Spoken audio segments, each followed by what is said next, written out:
is suing her ex-boyfriend, James Stewart, for travel costs and a loan. Court come to order. All rise. Have a seat, please. Hello, Judge. Case 2102, Peterson versus Stewart. Thank you. You're welcome. Ms. Peterson, you and Mr. Stewart met online? Yes. You met Mr. Stewart, and according to your complaint, a romance developed, and there were two things that you believe, now that the romance is over, that he owes you. One of them is a loan that you made to him for $1,000. Now, Mr. Stewart does not deny that you gave him $1,000, correct? No, ma'am. Your defense is that it was a gift. Correct. And not made as a loan. Okay. On what date did you and Miss Peterson start to date? We never dated. We actually wasn't through no dating site. Just somehow, coincidence, we came through. Did you see her? I met her once in person. When? When she paid for a hotel for my birthday. Give me the date. January 30th. Of this year? Yes, ma'am. So you met for the first time in January of 2022. Tell me about the $1,000. If you're playing with your papers, you're not going to hear where we're going. Okay. The $1,000 at that time, I was been struggling with heart disease, which I just got out the hospital for having a heart surgery last Friday. So financially, my dealership was a little bit under the burden. So I asked her if she would help me. And when did you ask her? Was that in January? No, ma'am. That's a couple months later. All right. So that would be in March. Yeah. And the only time that you ever met her was in January. I met her once, other than that, when she gave me the money. Other than that, it was just normally her texting me, how you doing? Do you want to meet up? Okay. So you met personally twice. Correct. And after January, you didn't see each other personally, just by messages. And that's when you asked her for money. And you were going to tell me why in March you asked her for money. I understand that you just recently came out of the hospital, and while I'm happy to see you looking well and healthy, it's really irrelevant to this case. Yes, ma'am. Okay, so why did you ask her for $1,000? Because she offered to help me. No. Nobody offers to help you unless they know that you need help. Well, it's in writing. No. Nobody offers to help you unless you let them know that you need help. I was kind of life coaching her. We both was going back and forth. We had an open line of communication, so I kind of got comfortable to ask. So I see what you're saying. Got comfortable to ask? She already gave me money before that $1,000. That's why I was comfortable. Just a second. I'm talking about the loan. Mm-hmm. I want you to tell me, since you acknowledge that she gave you the money, tell me why you needed it. Well, I needed it because I paid for the trip, which was $2,180, which she gave me $2,000 plus $160 more for luggage. Came to just shy of $2,400. I don't understand what you're talking about. Well, she's already came to me and gave me money for us to take this little trip together. What does that have to do with this $1,000? That's not what I'm talking about. Because she was supposed to come and reimburse some of the money because I paid already into the trip. So I was asking her for money. Am I crazy? Did he start to talk about his business needing money? He has a used car business? Yes. Really, before you come on a program like this, you should really watch so that you would know that one of my favorite sayings is, if you tell the truth, you don't have to have a good memory, especially if you're smart. Mm-hmm. Now, if you're not so smart, and within 3 minutes you tell two different stories, that, Mr. Stewart, is a phrase that you should learn to live by. If you tell the truth, you don't need a good memory. That's not correct, Your Honor. Well, that's only because you wouldn't know the truth, because you have been introduced to the truth. He says, the $1,000 at that time, I was struggling with heart disease, which I just got out of the hospital for having a heart surgery last Friday. So actually, my dealership is a little bit under the burden, so I asked her if she would help me. So you remember saying that? Yes, ma'am. Okay. So that's different from she was paying me back. You just have to acknowledge that's different. Okay. And let me tell you what you swore to in your answer. She offered to help me catch up on my child support. On a phone conversation, yes. I just asked you one simple question, sir. You acknowledged she gave you $1,000. What was it for? So now I have 3 reasons. 1, your car dealership was a little bit of a burden. 2, she was returning your money to you. And 3, you were catching up on your child support. Yes. Those are the 3 things that I have in front of me. Yes, ma'am. Is it door number 1, door number 2, or door number 3? Whichever one you would like, ma'am. So far it's $1,000 for the plaintiff. Now, whether it was for school or whether it was for your children's support, she's not responsible for your children's support. You're responsible for your children's support. Have you ever met his children? No. She doesn't even know your children. No. Do you have a child support order? No. She asked me to marry her, though. Just a sec. I asked you a question, Yes, not ma'am. her. Do you have children? The answer is Yes, I have children. Yes, ma'am. Yes. This is not a dance. No, I'm just This is saying. not a dance. Yes, ma'am. You lead, I lead, I always lead. Yes, ma'am. Later. You had some trouble with your finances, and you had serious debt. What kind of work do you do? I'm a credit collections agent. Not a good thing when you're a credit collections agent.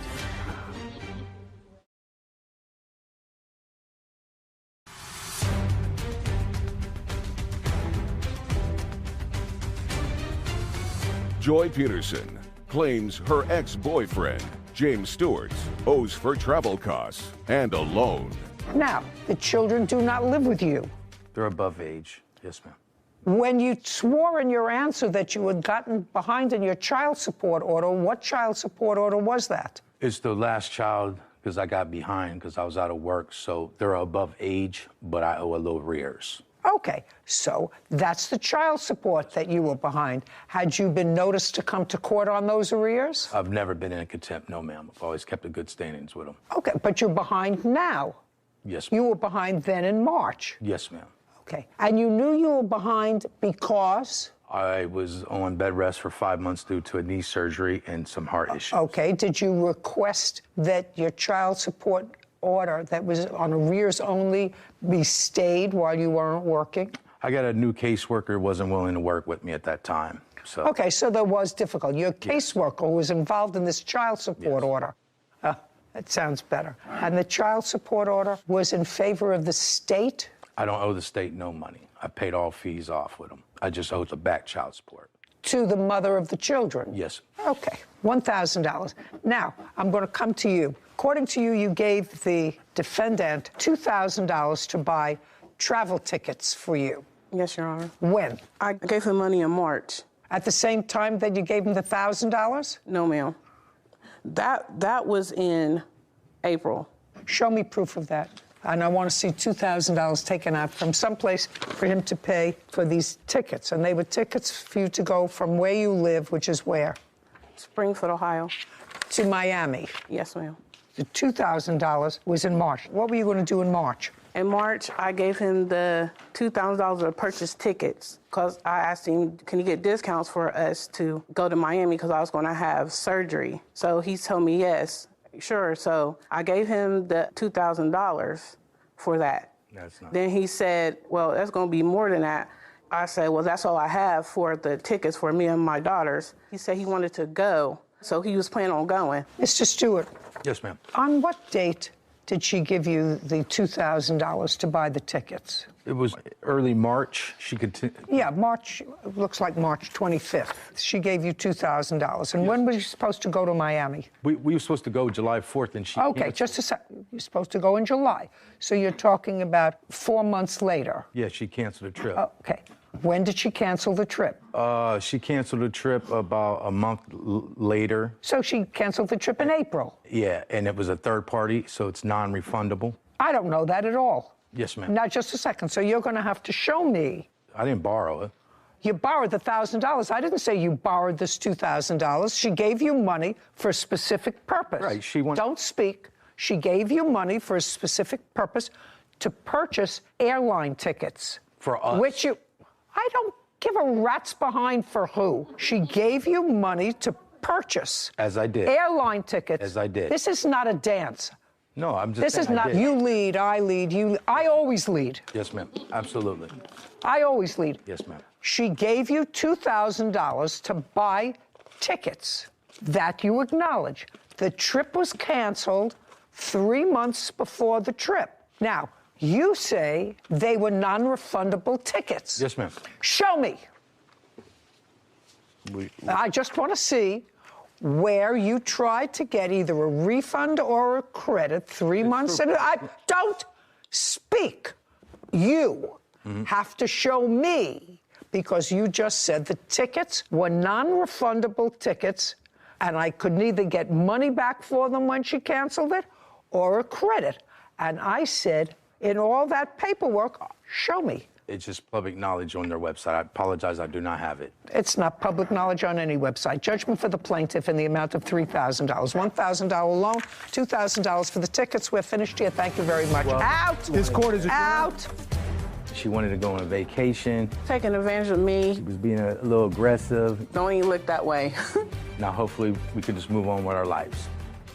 I think we should print that on cards to hand out to people as they leave here. If you tell the truth, you don't have to have a good memory. Yeah, that was pretty funny. That defendant, in the first 15 seconds, told 3 different stories about the same $1,000. Reminded me of a toddler when you ask if they had cookies and it's all over their mouth and they say, no, I didn't have chocolate, I didn't have candy. 15 seconds, 3 different stories. So if you tell the truth, You don't need a good memory. not at all. Case 2158, Smith versus Crosley. All parties, please step forward.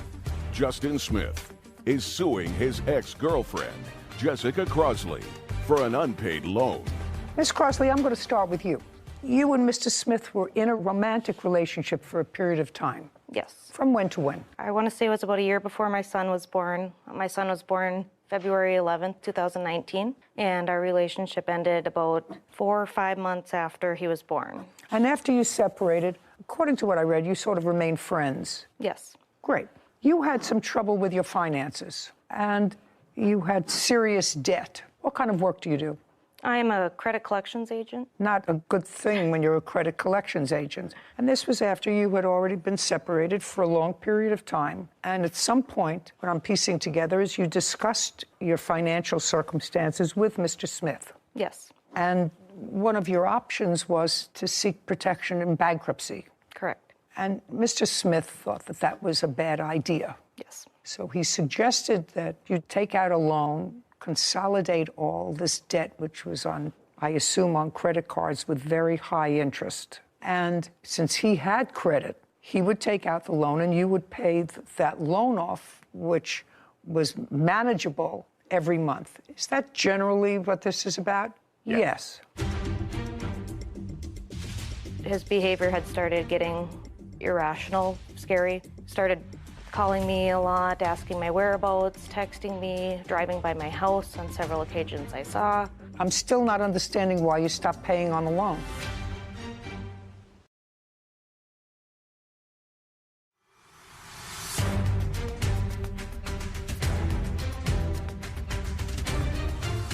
Justin Smith claims his ex-girlfriend, Jessica Crosley, owes for an unpaid loan. Mr. Smith did take out that loan, month and year. March of 2022, this year. What were the payments each month, starting in March or April, principal and interest? He had told me that it was $500. Told you they were $500. He took out that loan, and am I correct, Ms. Crosley, that you paid off your credit card debt? Yes. And you paid off your debt with the loan that he took out? Yes. And you did, in fact, create a situation where the money, because you were employed, would come out directly from your bank account to go to pay off the loan to his bank account. Yes. And you did that in what month? That was started, I believe, at the end of April or beginning of May. And how many such payments did you make? Biweekly payments, I believe I made about 6. Thereby acknowledging that this was a loan. At some point, you stopped making the payments. What month did you stop making the payments? In July of this year. Why? So I had started seeing my current boyfriend. This is not a social show. Just tell me why.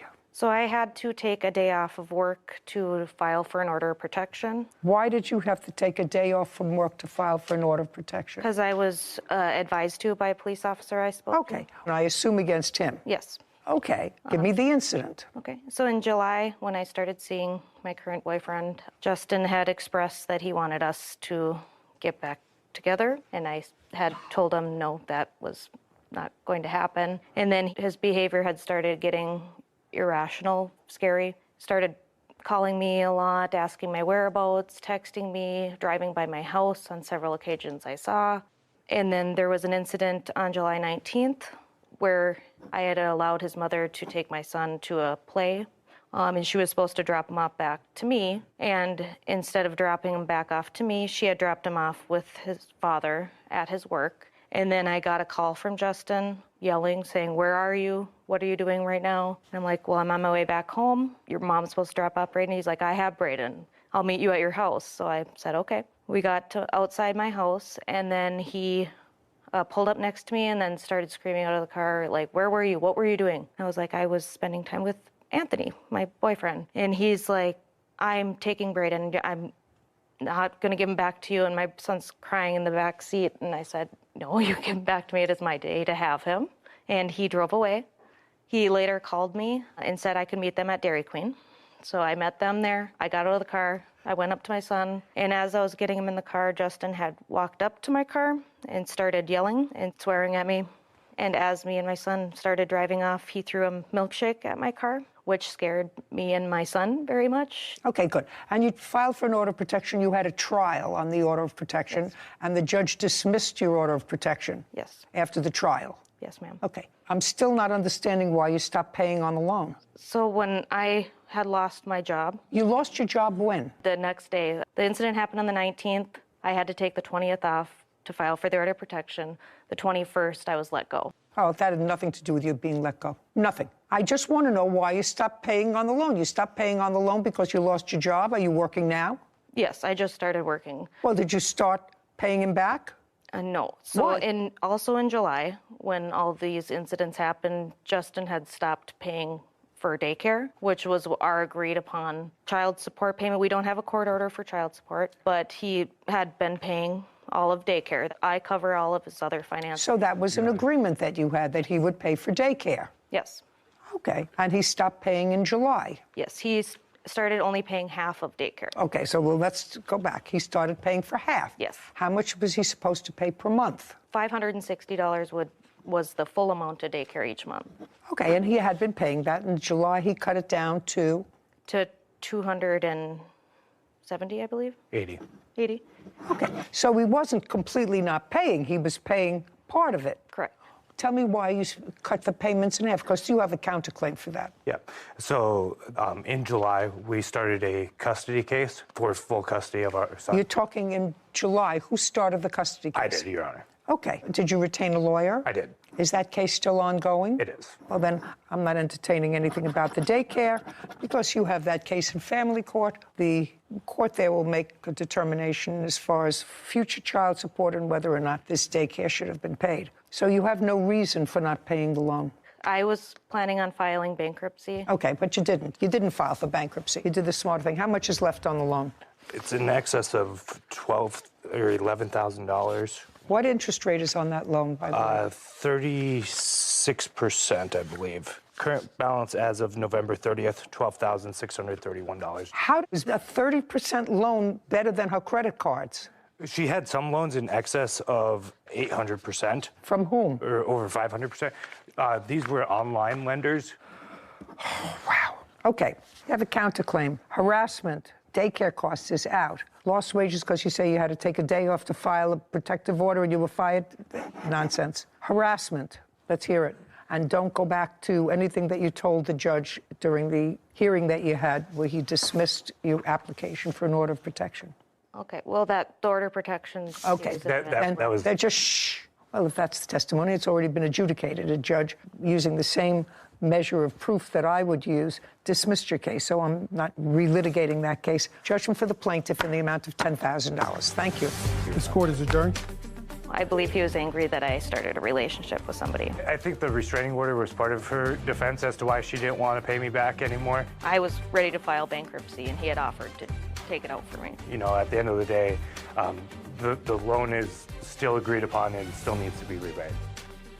I think that that's a good lesson, that you can't use the court systems and restraining orders to get out of a loan that you have really no excuse for not paying except for you lost your job. And I just think it's tricky. I think that a lot of defendants come in here and think that they can just say, I didn't have the money and so I don't have to pay it. But that's not the case. What's most interesting to me is these 800% or 500% or 100% interest-bearing loans. I know, it's Where something. did that come from? It's something I've seen recently in the past couple of years. It seems like every online shopping venue now has some form of loan payment or loan offering or sign up for our loan program. And I'd never seen that before. And if you don't read the fine print, you could get stuck in just... Kaloyan Popyanchev is suing fellow motorist Spencer Gilbert for car damage. Court come to order. All rise. Have a seat, please. Hello, Judge. Case number 2084, Popyanchev versus Gilbert. Thank you. You're welcome. Mr. Popyanchev, you were driving in your car, 2008 BMW. That's correct. And that was on the 14th of November of That is correct. last year. Tell me what time of the day this accident happened. It was approximately 3:15 p.m. So daylight hours. Yes. And tell me where you were going. I was going eastbound on Sunset Boulevard in Beverly Hills. I was driving Eastbound on Sunset Boulevard in Beverly Hills. I was driving in the right, so-called slow lane when I tried to make a right turn. where? It's a intersection. The name of the street is Palm Drive. Is that intersection controlled by a light or stop sign? No, there is no stop sign or a light. At that intersection? That is correct. I assume somebody has a video or a photograph of that section that would demonstrate that there is no light. You do.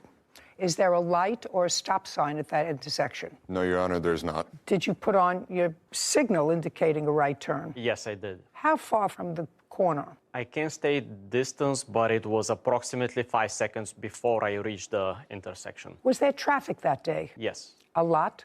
Very light. It was Sunday. So far, Mr. Gilbert, is that correct, that there was light traffic on that day? Yes, Your Honor. And you were traveling on a motor something called a Vespa, which is a small... Small scooter, yes, Your Honor. But motorized. Yes, ma'am. And I don't know about these things, does a Vespa have to be registered and have a license plate on it? I do have It's a yours. license plate on the Reddit.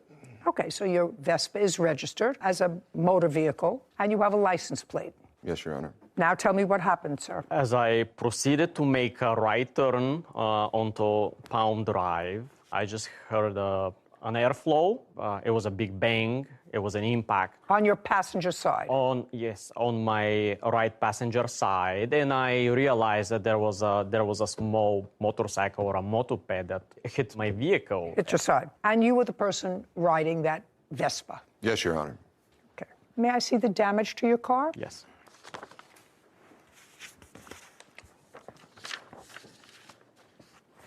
Sarah Rose, get me the price of a 2008 BMW 7 Series. Will do. Thanks.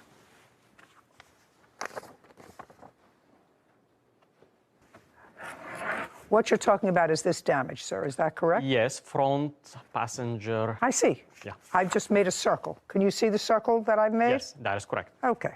And that is, Mr. Gilbert, where you hit him with your Vespa. It's where he hit me with his car. No, he can't hit you sideways, sir. He sidestepped me. He can't hit you sideways, sir. He can't slide into you. Now, whosever fault this was, I'll try to figure it out. But you hit him because this is the area of impact. Cars don't go sideways, they go front. You have pictures of your Vespa? Yes. I'd like to take a look at them.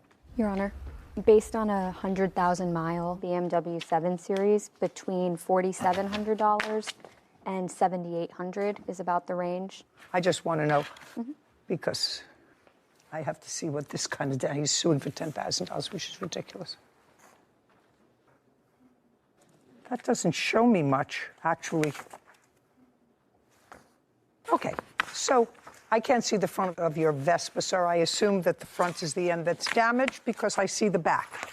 Yeah, the front end was completely just collapsed. A second. So the front of your Vespa was damaged because that's where you hit him with your Vespa. No, Your The Honor, back that's end incorrect. was not damaged, nor does it look like the sides are damaged. These are the pictures you gave me. The only thing I can't see is the front crushed end. Am I correct that I can't see the front crushed end? Okay. Yes. So now I'm telling you that based upon these photographs, yours and his, you hit his car. Okay, now that's the chart. Whose chart is that? It's from the police report. Great. Now, the police report doesn't show a bike lane there or any other lane. It shows that there's a car traveling in a car lane and the Vespa hitting. See, he can't hit. You can hit. He can't hit you. Now, tell me, sir, why is it that you were driving where you were? You were behind him initially. No, Your Honor. I was traveling eastbound down Sunset, heading to work. He was right next to me. When we got to Palm, he turned into me, pushed me. I barely was able to keep control of my vehicle. Is what you're telling me that your Vespa was never behind his?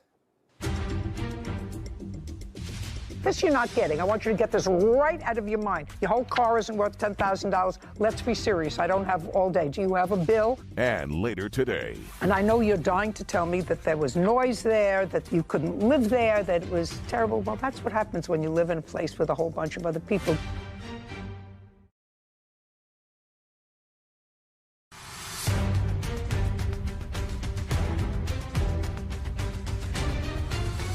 Kaloyan Papionchev claims fellow motorist Spencer Gilbert owes for car damage after hitting him with his Vespa. Is what you're telling me that your Vespa was never behind his? No, I was never behind his vehicle. Do we have any other video? I do have a dash camera video of the... May I see it, please?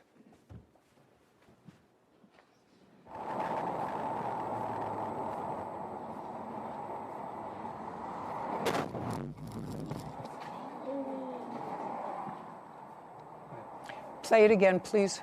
Start from the beginning. So let's go slowly. Okay. Well, it's clear to me, Mr. Gilbert, that you came up behind him. Just go back a little bit. You weren't right next to him because... I was next to him because as he slows down to make his turn, that's when he makes contact with me.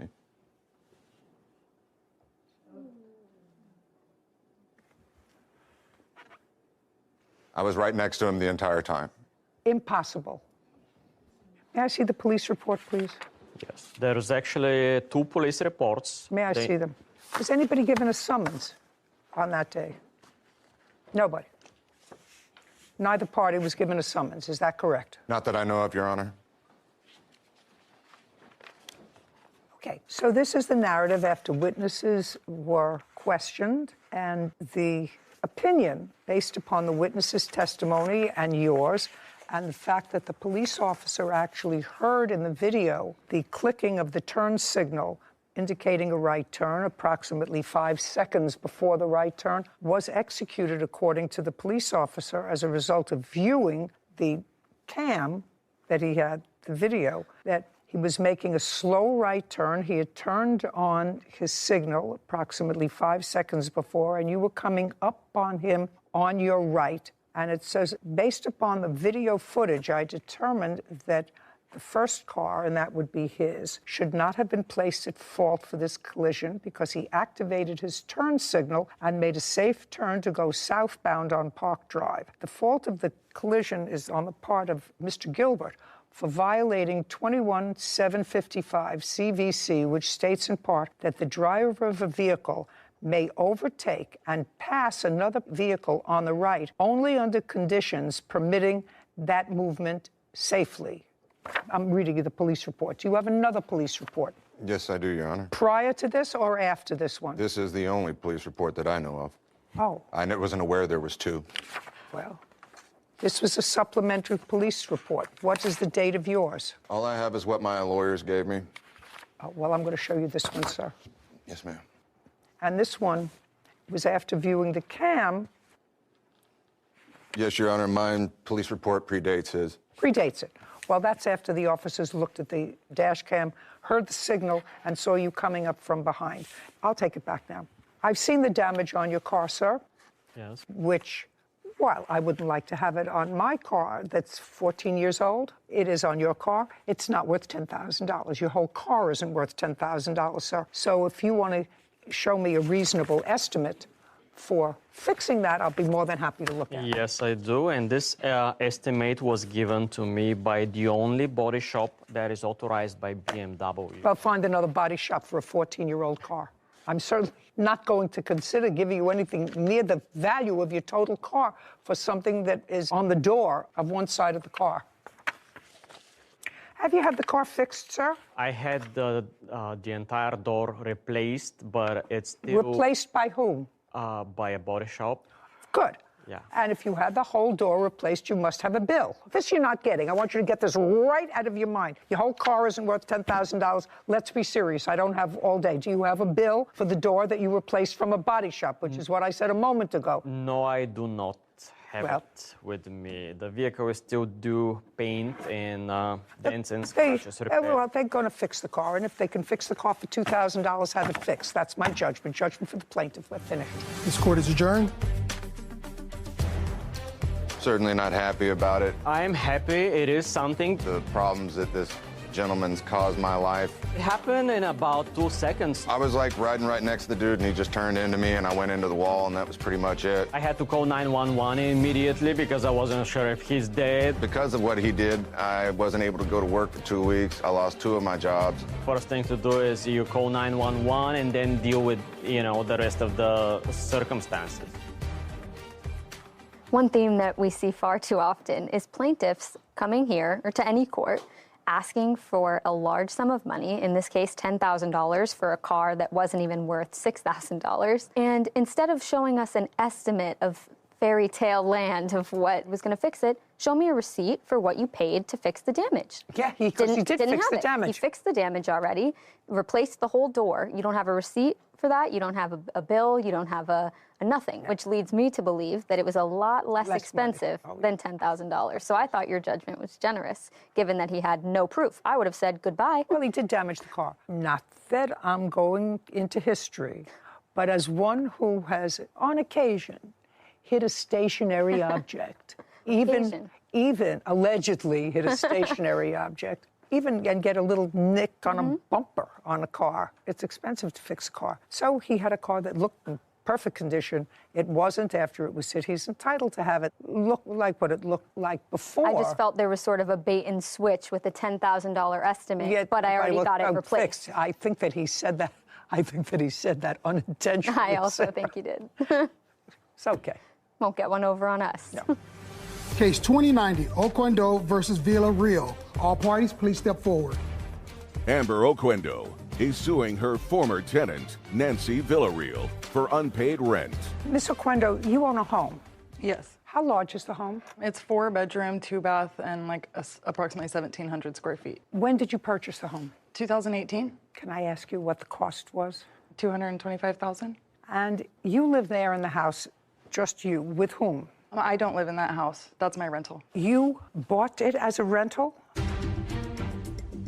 Somebody was playing their music loud. It was a problem for you. Yes. You asked them to be quiet. Yes, you Your told her it was a problem. Yes. And then there was some sort of a kerfuffle. I don't know what happened. You want to tell me?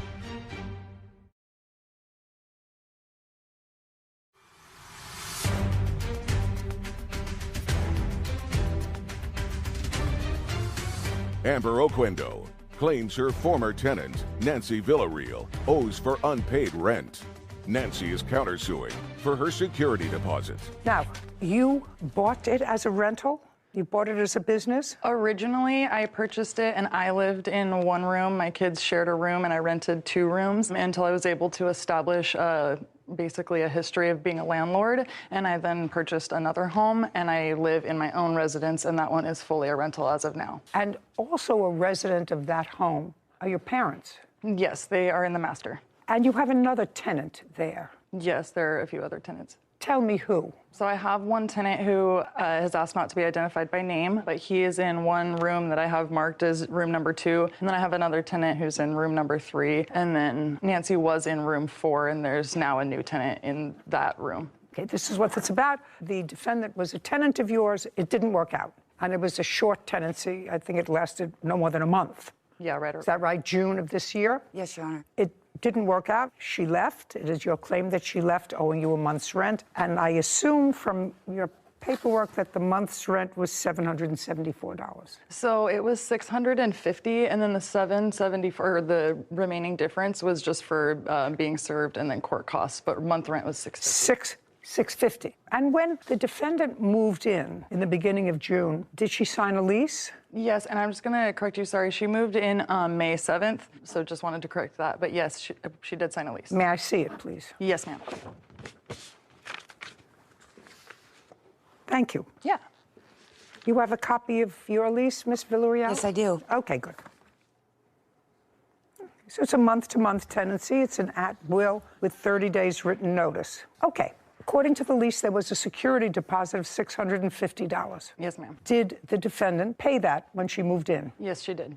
Okay, because that's your counterclaim. You say you want your security deposit back. Yes, ma'am. I assume from reading both of your complaint and answer that this turned out to be not a happy tenancy. You don't live there on a full-time basis. The defendant did live there for a short period of time. You moved in, rented a room, and you gave her $650, and you moved in on May 7th.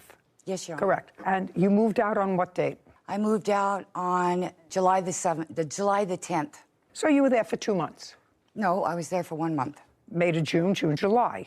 May 7th. I moved in I believe it was June because I moved out July the 7th. Our lease was signed on May 7th, so I know that. Yes, the term of the lease is beginning May 7th. That's the term of the lease, according to this. So I don't care when you moved in. Okay. The term of the lease was May 7th on a month-to-month basis. So you were there from May 7th to July 10th. So you were there for 2 months.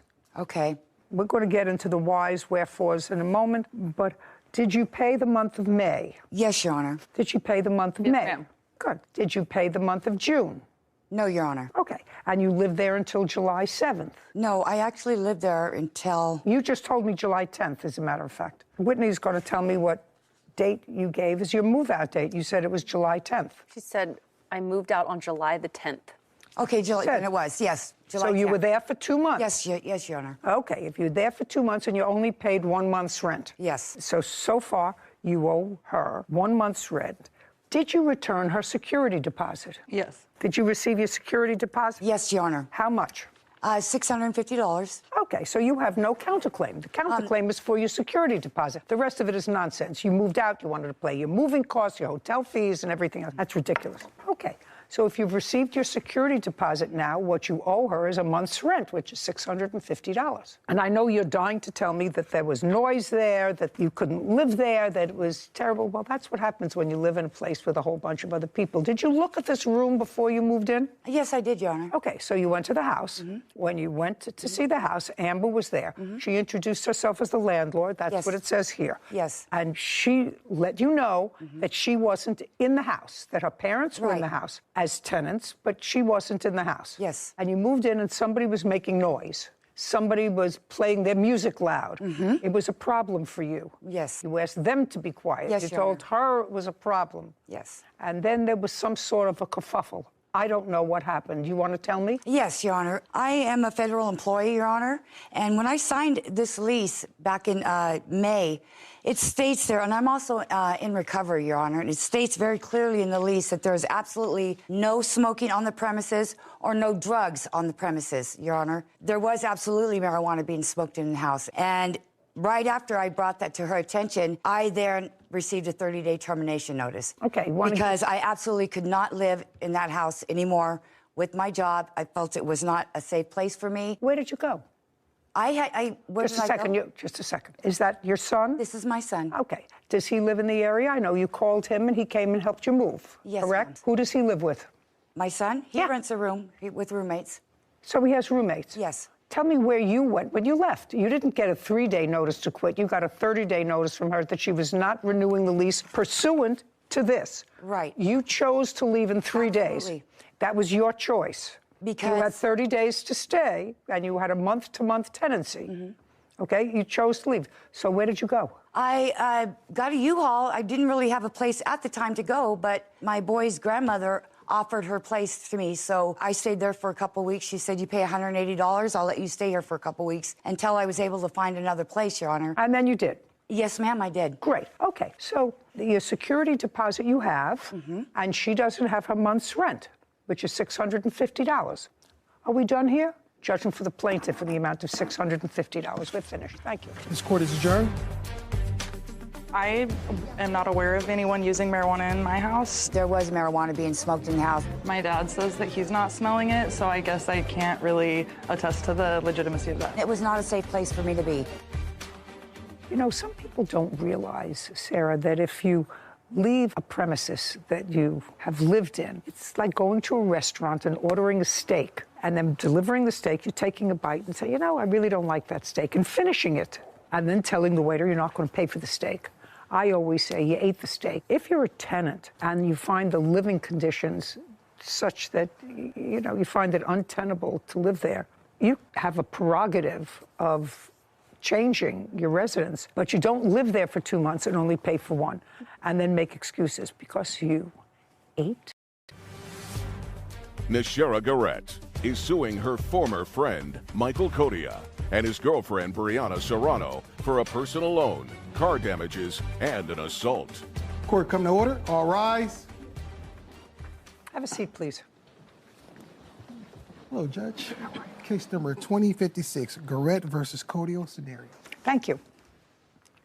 Ms. Garrett, this gentleman, Michael Codia, is that correct? Codia? Yes. You and Mr. Codia have been lifelong friends, according Yes. to what I read in the complaint. Lifelong, you're both very young. How do you know him? Well, we used to ride bikes together.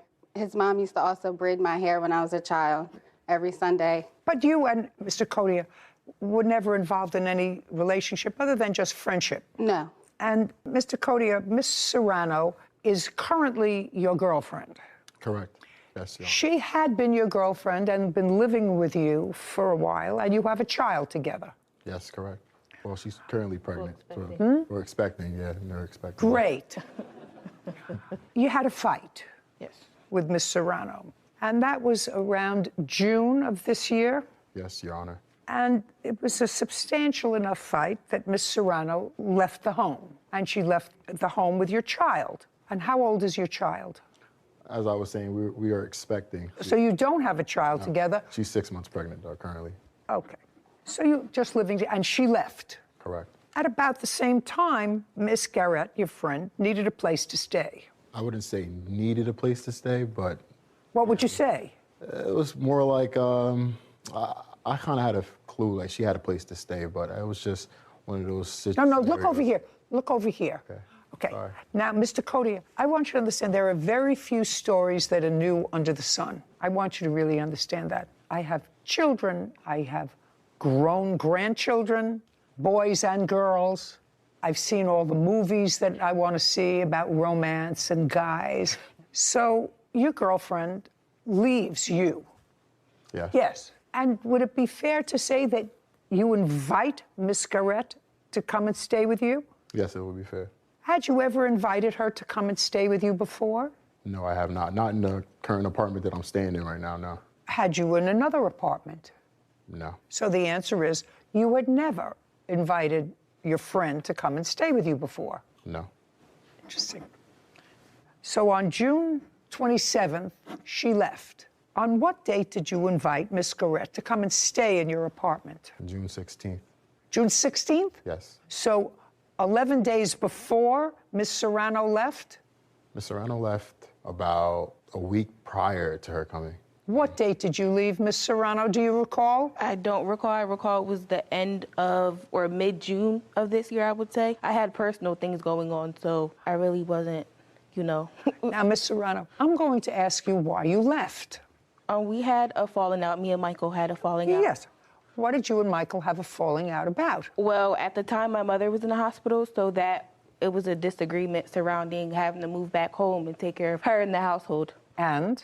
And that was pretty much it. Well, what did he say? He said he didn't want you to, and you... Yeah, he pretty much, long story short, didn't want me to move back to my mother's house, so that caused, you know... Okay, so he wanted you to stay? Yes. Yes, he wanted me to stay, but, you know... He wanted you to stay. Now, did you know that the two of you were expecting at that time in June? Yes. Yes. So he knew that you were expecting a baby, that you wanted to go back to your mother's house because she was ill and you wanted to help take care of her. Is that correct? Correct, yes. And despite the fact that he said, don't go, you left? Yes, ma'am. And you went home? Yes, ma'am. Okay. And it would be fair to say that he was annoyed? If you want, yes. Oh, I'm getting this whole picture now. It's so easy. Okay. And about a week later, he invites this attractive young lady who's been a friend of his for a long time, a non-romantic friend, to move into the apartment. Yes. You know that was nasty, right? Oh, no, yes, I know. You know that was nasty. That was an agreement between them. No. You know. But you know that was a sort of a nasty thing to do. Oh, no, I'm fully aware. Yes, yes ma'am. I just want you to know what you're sort of dealing with. Yes, I'm fully aware of what I'm dealing with. Thank you, though. Thank you. I appreciate it. Thank you. Okay, good. Okay, so, Mr. Codia, in order to sort of get even a little bit, you invite Miss Garrett to come and move in. No rent or anything, because you didn't have an agreement to pay rent. You weren't going to pay rent or anything, and you moved in. And you moved in on? I moved in on the 1st. On the 1st of? July. July 1st. Now, Miss Serrano, I'm going to come back to you because this is such a fascinating story. Oh, Lord. Such a fascinating story. And he deserves to get dumped on a little bit. Oh, there's more where that came from, yes. I said that's more where that came from, yes. Okay. And between the time you left and July 1st, when Miss Garrett was invited to come to stay at the house, were you in communication with Mr. Codia? Yes. I would say like every day or every other day we spoke, arguments, you know how it is. Yeah. Well, first of all, you're pregnant and you have emotions, and then you're taking care of family members and whatever. And so I got it. Did he tell you that Miss Garrett was moving in? Yes. When? I would say I found out around like the 27th, 28th. Of June? Yes. Tell me how you found out that she was moving in. I believe at that point she was already moved in at that point. Okay. And what made you think that? Just based off of how the conversation went or how he told me. Tell me what he told you. What I was told was that a friend was moving in to solely cook and clean. See what's happening to him? This fly is getting vengeance on him. That's getting on me too. What the hell's going on? Oh, you got a swapper too, wow. I'm waiting for it to come over here. Yes.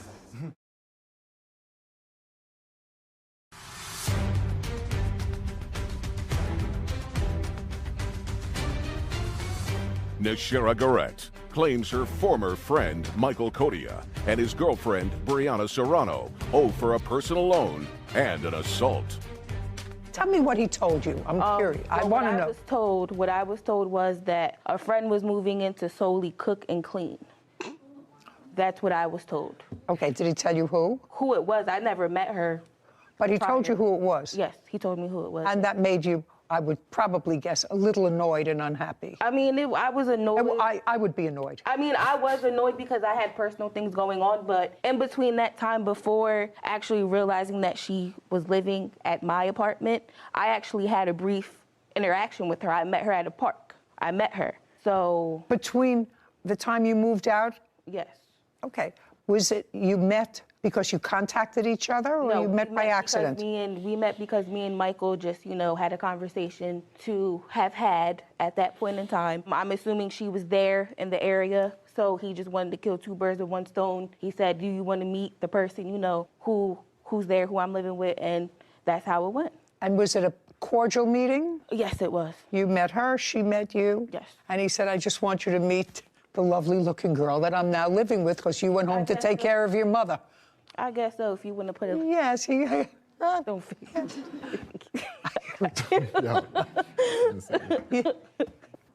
This is what your case is about. First, you claim that you loaned Mr. Codia $750 for rent. Yes. And you did that because he said once Miss Serrano moved out, she wasn't paying her rent. He was short on rent. That's what I read here. Mr. Codia has a whole different story. He said while he told you that he was a little short on rent and he was going to have to get a third job. That's not true. Just a second. You jumped in and offered to give him $750. That's what you wrote here. Is that right? Correct. Now, Mr. Codia, did you tell Miss Serrano that somebody was moving into the apartment just to cook and clean? That's what she says. Yes, that's exactly my words. Exactly my words, yeah. That's exactly what you told her. Correct. You didn't tell Miss Serrano, the soon-to-be mother of your child, that you had a roommate who was paying rent. I did not. Ms. Serrano, what kind of work were you doing when you were living together in June? I had a work-from-home position, will still currently do as a Medicaid specialist. Were you sharing rent with him? Yes, everything was 50-50. Did you pay him any rent in July? No, I did not. Did you pay him rent in June? Yes. So you paid him the $750.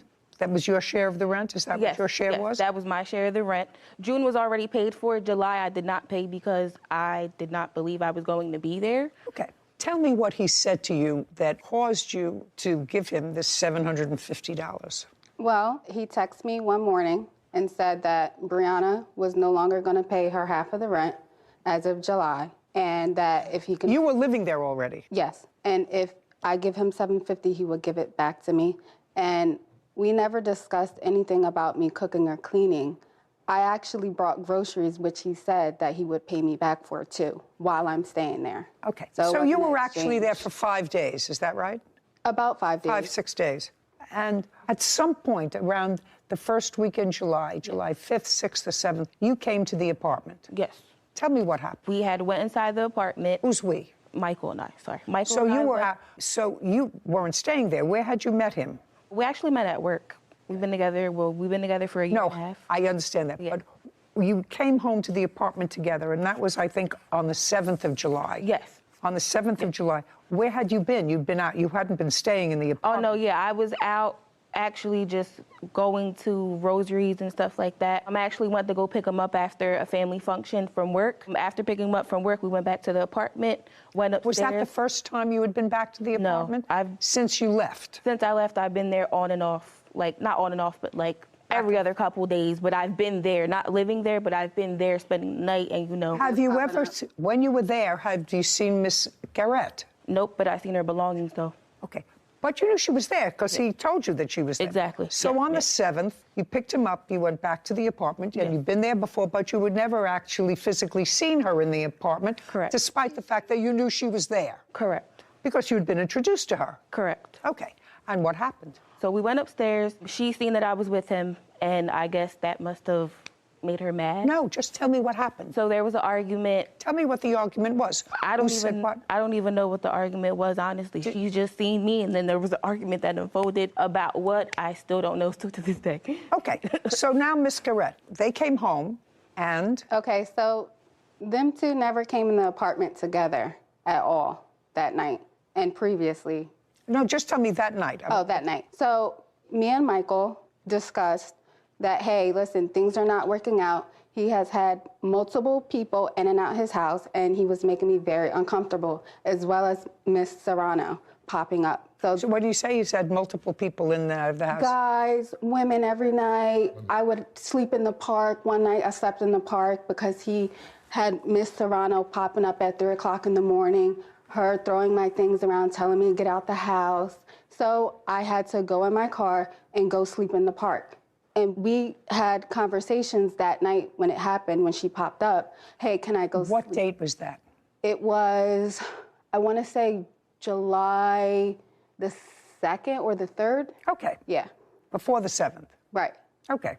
And that's when you went out and slept in the park? Yes. Just a second. Mr. Cody, you remember that evening? Yes, I do. Okay. And that evening on July 2nd or 3rd, Miss Serrano was around, and they don't get along. They do not. Which is exactly what you anticipated. Of course. When you invited her to stay with you. Sadly. Absolutely right. Mm-hmm. Going to have 2 women fight over the prize, the grand prize. Okay. Did you take $750 from her? No, I did not. Did you? I didn't ask you with a loan. Yes, I didn't ask you. She has proof that she gave it to you. Yes, she Okay, so let's not play. Did you take $750 from her? I did. So it goes back to her. That's $750. Now we're going to get to what she alleges is the remainder of her lawsuit, which is damages for assault. Okay. On the 7th of July, there was some sort of an altercation. You want to tell me what that was? Yes. You did something that annoyed him. You went back to take care of your sick mother, which also attests to his bad character. And then what he does is he invites someone, a woman, to come into the house because he knows that it's going to irritate you. That's exactly what happened. He acknowledges that.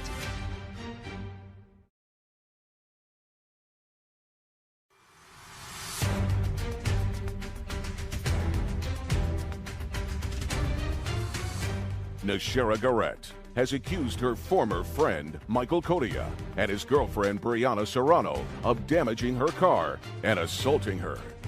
Now, on the 7th of July, there was some sort of an altercation. You want to tell me what that was? Yes. So that evening, I went into the house, and he had his witness, Darius, there. And this person? Yes. And me and Michael had conversations about him before, and I just thought it wasn't a good influence. So that evening, I walk in the house, and I'm sorry, let me back that up. I asked Michael if he's gonna have men come in the house, could he please be there while I'm there with them? Because I didn't feel comfortable. He said yes. So when I walked in that evening and saw Darius there, I texted Michael and said, Michael, we need to have another talk, because every talk we have, I'm thinking that we're having understandings, but we're not. So, and Darius set up a whole twin-sized bed up in the living room.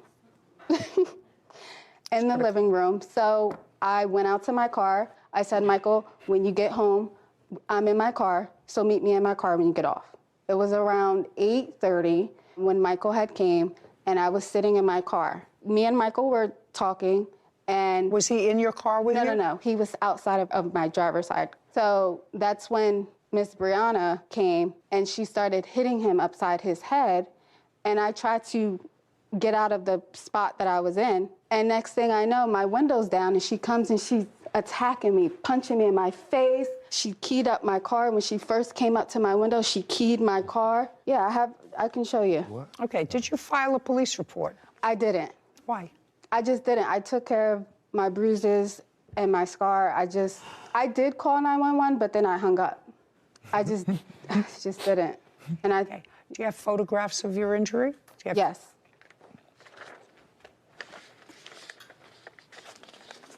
There you go.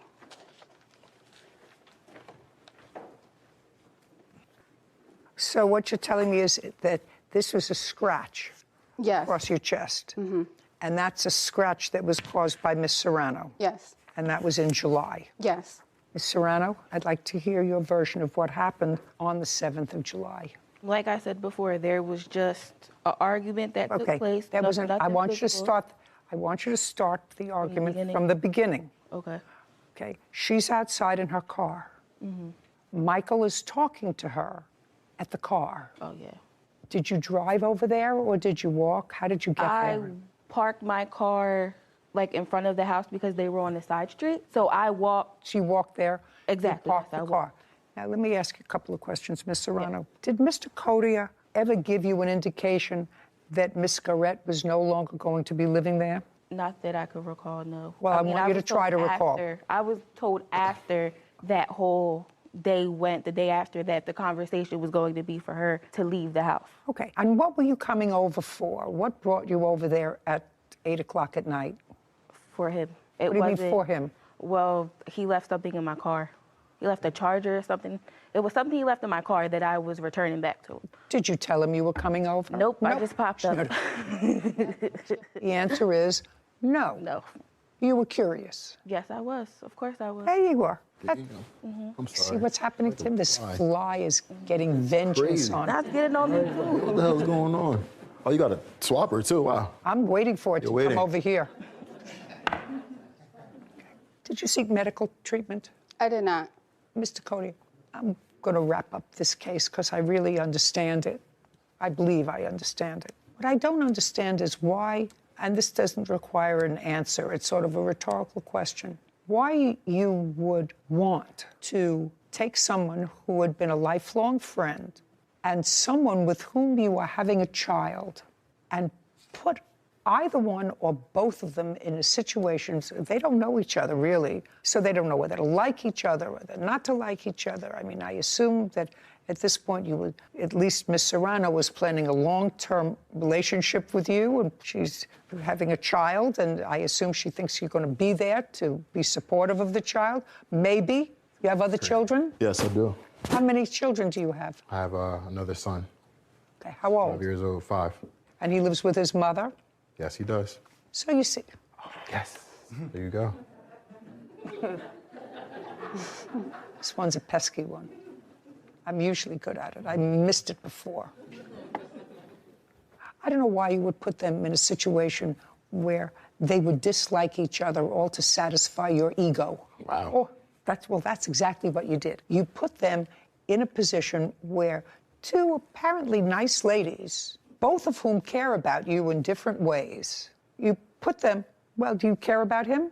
Yes. You think she cares about him? I've never, the entire time I was with him. They just know each other for a long time. It was way before me, so I guess if you would have put it like that. And they also went to senior prom together. Just a second. Wow, like that. I didn't ask you. I'm sorry, Your Honor. I didn't ask you anything. This is not a shout out.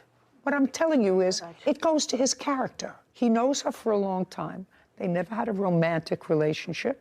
With you, he's had a romantic relationship. You did something that annoyed him. You went back to take care of your sick mother, which also attests to his bad character. And then what he does is he invites a woman to come into the house, lets you know about it, because he knows that it's going to irritate you. That's exactly what happened. He acknowledges that. That doesn't make him a good guy. So I want you to think about that. But I absolutely believe that you caused a scratch on her, which you can't do. Anyway, Mr. Cody, you owe her $750. And Ms. Serrano, you can't put your hands on anybody, no matter how angry you are at them. And I'm awarding her $1,000 for you putting your hands on her. Okay. Judgment for the plaintiff. We're done. Thank you very much. This court is adjourned. I was very satisfied. I mean, I know it would cause havoc, but Different women every night. I try to keep it in secret. And that's why we stopped being friends before, but I definitely learned my lesson. I feel like it's unfortunate. I feel like she manipulated the whole situation. The friendship is over. It's gonna be a father to my child, man. After working with you now for almost a year, I'm starting to get so jaded from these cases that I'm starting to think that just staying single might be my best option if these are the alternatives. Yeah. Just blows my mind. He admitted to just pitting an old friend and your fiance, who's pregnant with your child, against each other. To satisfy your ego. Yes. Sounds like a terrible idea, was a terrible idea, turned out to be a terrible idea, and it'll land you in court on occasion. You're right, but rethink that staying single. Sister, Brandy Maida, for property damage, harassment, and lost work. Court come to order. All rise. Have a seat, everyone, please. Hello, Ken. Case number 2006, Nelson versus Mata. Thank you. You're welcome. Miss Nelson, this is your sister. Yes. How old are you? I am 42, 43, almost 44. Oh, so are you the only two sisters? We have some half-sisters, but yes. But you're the only two full biological sisters. Now, there came a time, Miss Maida, that you moved into your sister's home. Yes. Is this a home that you own? Yes, we built it. In what year did you move into her home? That would have been 2018. Who else lives in the house from your family? My disabled mother, my husband, and my child. So your mother lives there? Yes, I take care of my mom. Tell me why you moved into your sister's basement, Miss Maida. In 2015, my oldest son was in a tornado and suffered a severe brain injury. So when my sister Tiffany and her husband were looking for new houses, they offered to build an apartment in their basement so that we could live with them and get out of our mobile home. So when they built this house, it was built with the intention of us living in the basement. Is that correct? Yes, but for a year, because I do take care of my disabled mother, and the intention was for her to be in the basement eventually so that she doesn't have to use stairs. Was the original agreement with your sister that it would not be a permanent move, but one that would last for about a year? It was agreed that it was not a permanent. There was not a date set, though. Okay, but it was agreed it was not a permanent, and you did not have a written lease? Yes, we did. We do have a lease. You did? I'd like to see it. We had a month-to-month lease that I have as well. This is the current lease that subsides the other lease. Okay, initially a month-to-month lease, and what month and year did you have her sign? I have it right here. It's dated July 14th, 2018. So this is a 6-month lease that ended January 31st? Correct. The rent was $800 a month? Yes. So this last lease was for your sister, her husband, and 2 children? Correct. I only ask that question because if my reading of your complaint was correct, you say that she moved her husband in without your consent. So when we first agreed to let her move in 2018, she was divorcing, and the agreement was that her and her 2 sons could move into the home. He had nowhere to go, and she wanted him to move in. So because in what year was that? That was still 2018. So that was still 2018? Yeah, so we let, let him live there. And since then, you signed different leases with her, with him on the property? Correct. Okay, so then you acquiesced to it. When you were in the apartment, Did you have pets? I did, How mmany pets did you have? 4 dogs. But then subsequently, some had passed away, so at the end, we only had 2 dogs. Okay, well, at the signing of this lease, you had 6 pets, consisting of cats, dogs, and no other pets being allowed. Correct. And you agreed, regardless of ownership of the pets, agreed to restore the property to its original condition at your expense when you leave. Okay, good, because that's also part of what this is about, actually, most of what this is about. Your Honor, they had 3 pets upon move out. They had just gotten a puppy, so they did have 3 pets and 2 cats upon move out. Doesn't matter. Anybody who has 6 pets, after 3 years, the carpet needs to be replaced. Yes, ma'am. Okay. Now, your sister began to move out when, in what month? She moved out on the 1st of February, 2022. Pursuant to your agreement? Correct. And it is your claim that she left the premises in condition that required you to spend close to $10,000 to put it back into shape? $6,500. Okay. For the basement damages. I'd like to see photographs of what it looked like, because we know it was brand new when you moved in, because the house was just Those are built. all... So we know that it's new.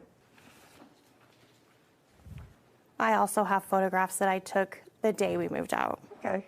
I'm going to give you these, and then I'm going to look at yours. Okay. Okay, so there's no question you have to replace the carpeting. Right. You understand that. Did you replace the carpeting? No, I had not had any contact from her. Do you have the bill for the carpeting? I replaced 1 room already, and I have that, and then I have the estimate to replace the other carpet. Okay, I'll take a look at that. And that's the main thing that I see in the apartment that has to be done from these photographs. Okay, did you leave a lot of food in the refrigerator and all kinds of stuff in the refrigerator? No, so what happened was the refrigerator... Just the answer is either yes or no. Did you leave a whole lot of stuff in the refrigerator? No. Anything in the freezer? No, there was no freezer. And cabinets, did you leave anything in the I'm just looking because there's a picture here of a whole bunch of food. Right. I hadn't finished moving out. My question, but yes, there was my question is, you were supposed to be out by February 1st. On February 1st, was there food in the house? Yes. Okay, and it should have been moved. Whether you moved out yet or not, you were supposed to be out by February 1st. Okay, I'd like to see those.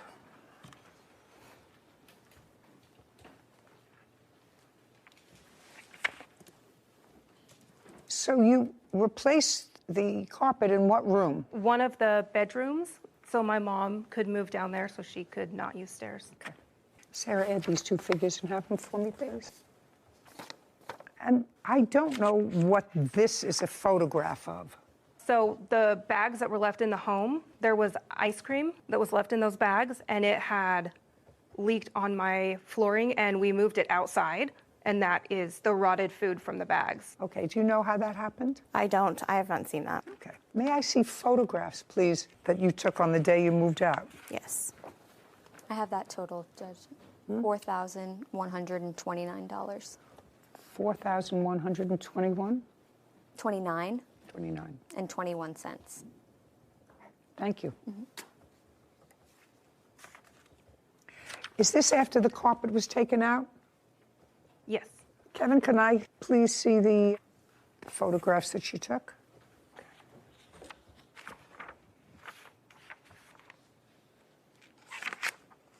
Actually, they're pretty much the same. Not terrible. A lot of it is ordinary wear and tear, except for the carpet. So that's $4,129. The only other thing that I'm questioning is that I saw these rocks. And I want somebody to explain these rocks to me. So because of the water level, if you go out the downstairs patio, there's rocks there to prevent the yard from sliding. Getting wet. So some of the rocks were moved. They're supposed to all go in a line, and they go down and over. So we have to pay a landscaper to come out and basically redo that. Well, how did that happen? Do you know? They're pretty heavy rocks, so... I don't know. Do you know? Did you move the rocks? No, you would need like a skid loader to move those rocks. There's no physical way to move those. Where do you live? With one person. I live in far west Utah, farm country. Looks like there's water comes down through here. Yes, we live across the street from a pond as well. Well, you don't know how that happens. Now, you have, in addition to your claim, which is for damage, you feel it's necessary to go into these allegations of harassment by your sister? I honestly just want to be done with her and not get threatening text messages and stuff on social media. No chance of a reconciliation. You Not lived on my together end. for a while. I've blocked her from for a long time. Yeah. Miss Mehta, your sister was there at a time when you needed her. Yes. You think that there's any potential for the two of you to sort of restore some kind of working relationship? You're the only two? No. This No. is the funeral of our relationship. All right, not my job. That's a job for another professional. Okay, you have a counterclaim. Yes. And your counterclaim, just as she's not going into harassment, I'm not going into anything that involves the harassment. It is your claim that you left certain furniture behind. Well, why wasn't your furniture out on the 1st? Your lease expired at the end of the month in January. It did. And I did let them know that I was not done. Well, that's not a reason. That's not a reason to break your contract. Only two people can break a contract, Ms. Mehta. The two people are the same two people that signed it. You signed a contract that said you would be out on a certain date. You weren't out on a certain date. The fact that you notified her that you're changing the terms of the contract unless she agreed to it, then you should have had your stuff out by the 31st. Why didn't you? Because she had made it very difficult during my moving process. There was a lot of, like I said, harassment and stuff that happened during that moving process. She called the police on the people that were helping me. She made it very difficult to get it done. There was no way that I could get it done on that day. Let's get back to call the police. And later today, after Mr. Martinez got into the picture, he was going to pay me not to talk to Sherry any longer. So you had a discussion with him that all of her bills he was going to take care of? Many discussions, yes, Your Honor. Okay, and? I never got a dime. Okay, well, what is the harassment?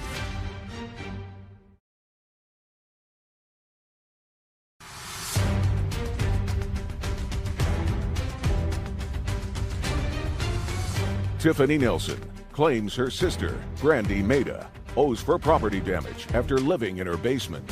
Brandy is countersuing for the return of her belongings. Who did you have moving you? I had my best friend, Brittany, was helping me. Does Brittany and your sister have any negative history? They do. Okay. Well, if they have any negative history, why would you have her come into the house? Because she doesn't have any access to Tiffany at that point. There was no reason for them to talk. They wouldn't be even associating. You know, if I knew that there were issues between my landlord and a particular person, especially if my landlord was my sister who let me move into her house, just from a question of using my brain, I wouldn't bring somebody that had been on the outs with them. If they didn't like them, that's one thing. You know, I'm really not crazy about your friend Brittany. That's one thing. But if you knew that there was an active, aggressive feeling against one or the other, should have had somebody else move. So why didn't you get your stuff out? Well, so I didn't think that it was as serious as that. They are related. If they're related and don't like each other, or the plaintiff doesn't like her, then that's even worse. Go ahead. Yeah, so she was my only help. I didn't have anybody to help me at that time. So. Then start doing it sooner. Go ahead. Yeah, that was the only reason. Miss Mehta, where was your husband? He was working. We were working during this whole time. Well, that's okay. I've moved and worked. I used to move every time I needed a paint job. I would pack up and move, and I constantly worked. I've worked for 58 years. So that's not a reason. You pack in the evening. You go down after work, you get newspaper from the grocery store, and you get old cartons, and you wrap up the dishes and the cartons, and you manage to get out when you're supposed to get out. And she's not the only one who can help you. Maybe your husband has friends. If he doesn't have friends, I don't know why not. In any event, that was not a smart thing for you to bring your witness. Furniture. What furniture did you leave? I left patio set on the patio. It was all outside furniture. Patio set. You're on just a second. A lawnmower. Okay. Outside bench that had storage and stuff. Yeah. Fire pit and lawn chairs. Okay. And when did you buy the lawn chairs? It would have been 2018. Okay. And how much did you pay for each one? They were $245 for the chaise lounges and $159 for the pool dining chairs. Okay. Are those chairs at your home? Yes. May I see them? Yes. There's 4 lawn chairs. There was never the long chair. Let me see what's in the home. I also had a cooler. Just a second. Don't bother me about a cooler.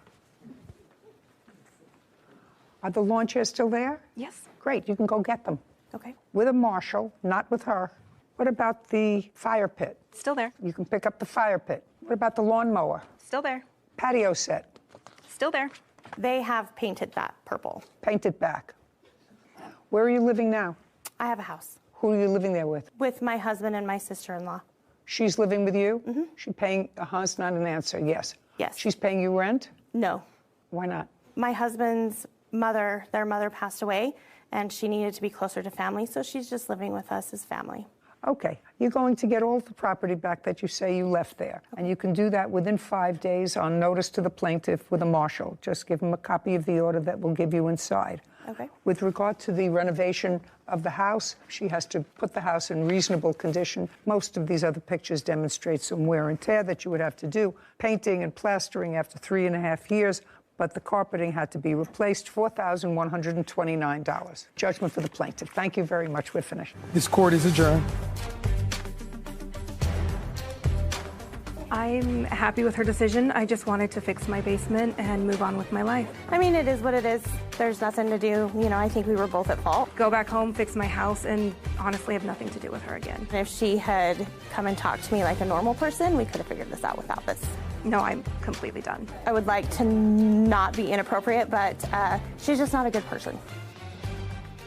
You know, I think that the two sisters had the best of intentions. Didn't you get that feeling? I did. From moving in and knowing you have a designated place at a time of need, that she was going to design the basement for you to live in, although not permanently. I thought it was going to go in a good direction. And I'm sure that the plaintiff's mother, who lives with her, is sad that she doesn't get to see her other daughter probably as frequently as she would like, because they lived together in the same home, evidently, for a very long time. Yeah. Very bad. There's always collateral damage when people don't get along. True. Case number 2039, Mormon versus Strauss. All parties, please step forward. Derek Mormon is suing his former friend, Sherry Strauss, for car repairs and harassment. Mr. Mormon, the defendant was a friend of yours. Yes, ma'am. A casual friend, a romantic friend? Maybe both, you know, a casual romantic friend. How long do you know her? 14 years at least, probably closer to 15, yeah. Were you ever together as a couple? No, ma'am. And it is your claim that because she was in financial trouble, you extended a loan to her to fix her car. Yes, ma'am. That's what this case is about. You also say she harassed you, but most of this case is about the loans to fix her car. Ms. Strauss says that you did, in fact, work on her car, but you caused more damage to it than it originally had. And she is counterclaiming for car repairs that she has to make because of work that you did on the car. Who is this person? My fiance. Okay, he's not a mechanic. No. And who is the woman? She is the property manager of the motel that I'm living in. So you don't have a mechanic to testify today to anything? No, I do have. The answer is no. No, but I do have an estimate. I don't care about an estimate. Okay, so I would like you to tell me, Ms. Strauss, when did you start to have trouble with your car? March 2nd of 2022. And where were you living at the time? I had just moved into the motel. Had you been spending any time with Mr. Mormon? Previous to that, no. Previous to March of 2022? That's correct. After March of 2022, did you spend any time with Mr. Mormon? I did, yes. Did you stay at his home? I went there occasionally, yes. No, but I'm asking, did you stay over at his home? Yes. Okay. And when you started to have trouble with the car in March, when you hadn't been staying at Mr. Mormon's house, did you call him and let him know you were having trouble with your car? I did as a friend, yes. And what did you say to him, and what did he say to you? I just told him I dropped my son off at his taekwondo, and we were trying to leave, and my car was not working. And what did he say to you? That he will come and help me. And help you? Yeah. That was on March 2nd? That was on March 2nd, yes. And did he come to the motel where you were staying? No, he did not. Well, how did he come and help you with the car? Because my car was at my son's taekwondo, so he went there. He came to where you were? And did he take your car someplace? Not on that day, no. What did he do on that day? On that day, he took me and my son home. So that was March 2nd. Keep going. March 2nd, March 3rd. And then on March 3rd, we ended up having my car taken over to O'Reilly's. Well, we got a battery. How much was it? It was $167. Who paid for it? I did. So then you were driving it again? It's not, Yes, correct. Okay. And when was the next time there was difficulty with the car? Then the next time was March 7th. It died again. So on March 7th, the car died again? And what did you do? Then on March 7th, I called him and told him that something's wrong with my car again. Now it's not starting again. Okay. And tell me why you called him. Because as a good friend, like I said, we've been friends for 15 years. As it is, I don't ask anybody for help. I usually try to do everything on my own. But, Okay, so you called he him had and said the helped me. car died again. Yep, but he had made it known that he was knowledgeable about cars, so I figured that maybe he would know what was going on. You know who else is knowledgeable? Mechanics. You want to tell me what the additional harassment is? He showed up at my motel threatening. What did he want? When I had talked to him before, when he thought that David and I was not together anymore, he said, oh, it's not about the money. He goes, I just want you.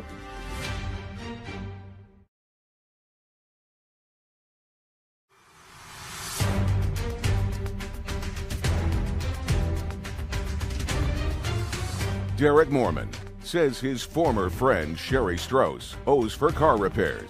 Sherry is countersuing, claiming Derek damaged her car, trying to fix it. Okay, so on the 7th, you called him again and said, I'm having trouble. What did he do? Then on the 7th, I had to go to work, so I had another friend take me to work. He came and picked me up from work, and we took my car back over to O'Reilly's, took the battery out, had them test it. The battery had been drained. Figured it was the alternator, got the alternator. He put the alternator in. Who paid for all of these repairs? That's what it's about. That's I what paid the case for is. them. So what is he suing for? Because later on, my brakes and rotors went out and I got a flat tire. So at that time, yes, I did call him and let him know. On what date was that? That was on April 16th of 2022. Okay. Well, right now it's gone on the fritz on the 2nd, the 7th, and April 16th. So that's a lot of aggravation. So on April 16th fiasco with the car and the repairs, how much was that? $234. Who paid for that? He said that he would pay for it. He originally told me that his mechanic would allow me to make payments. And when we went to go pick it up on April 22nd, found out that that was not the case. Okay, so he wasn't going to allow you to make payments, No. which mechanics usually don't. So how much was the bill? So the bill was $567.91.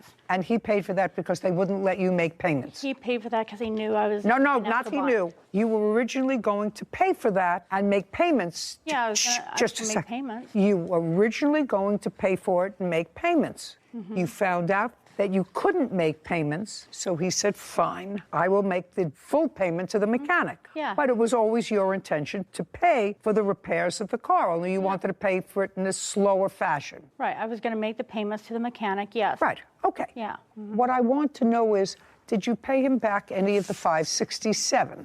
I gave him $300 to help him with rent, but Just a second. Tell me when you gave him $300 for rent. I gave him the $300 on April 29th. That was after you picked up the car. Is not an answer. Yes, ma'am. Did she give you $300 for rent? No, Your Honor, I don't need anybody to help me pay my rent. Do you have any proof that you gave him $300 for rent, a withdrawal from a bank, or anything? No, I don't, Your Honor. Okay, so far you owe $567. Is that what you paid for her in April? No, Your Honor, I paid $674.76. May I see it, please? Yes, ma'am.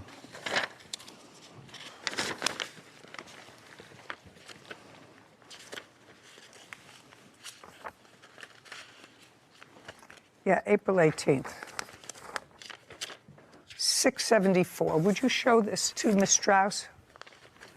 Okay. Mr. Mormon? Yes, Your Honor. There subsequently came a time, which I think probably was a more social issue than anything else, when the defendant advised... I have a different one that shows May I the receipt right there. May I that see shows it? The $567.91.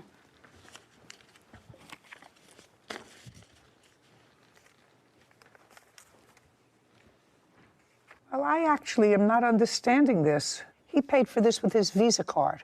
Is that right? That's correct. Could you explain this to me?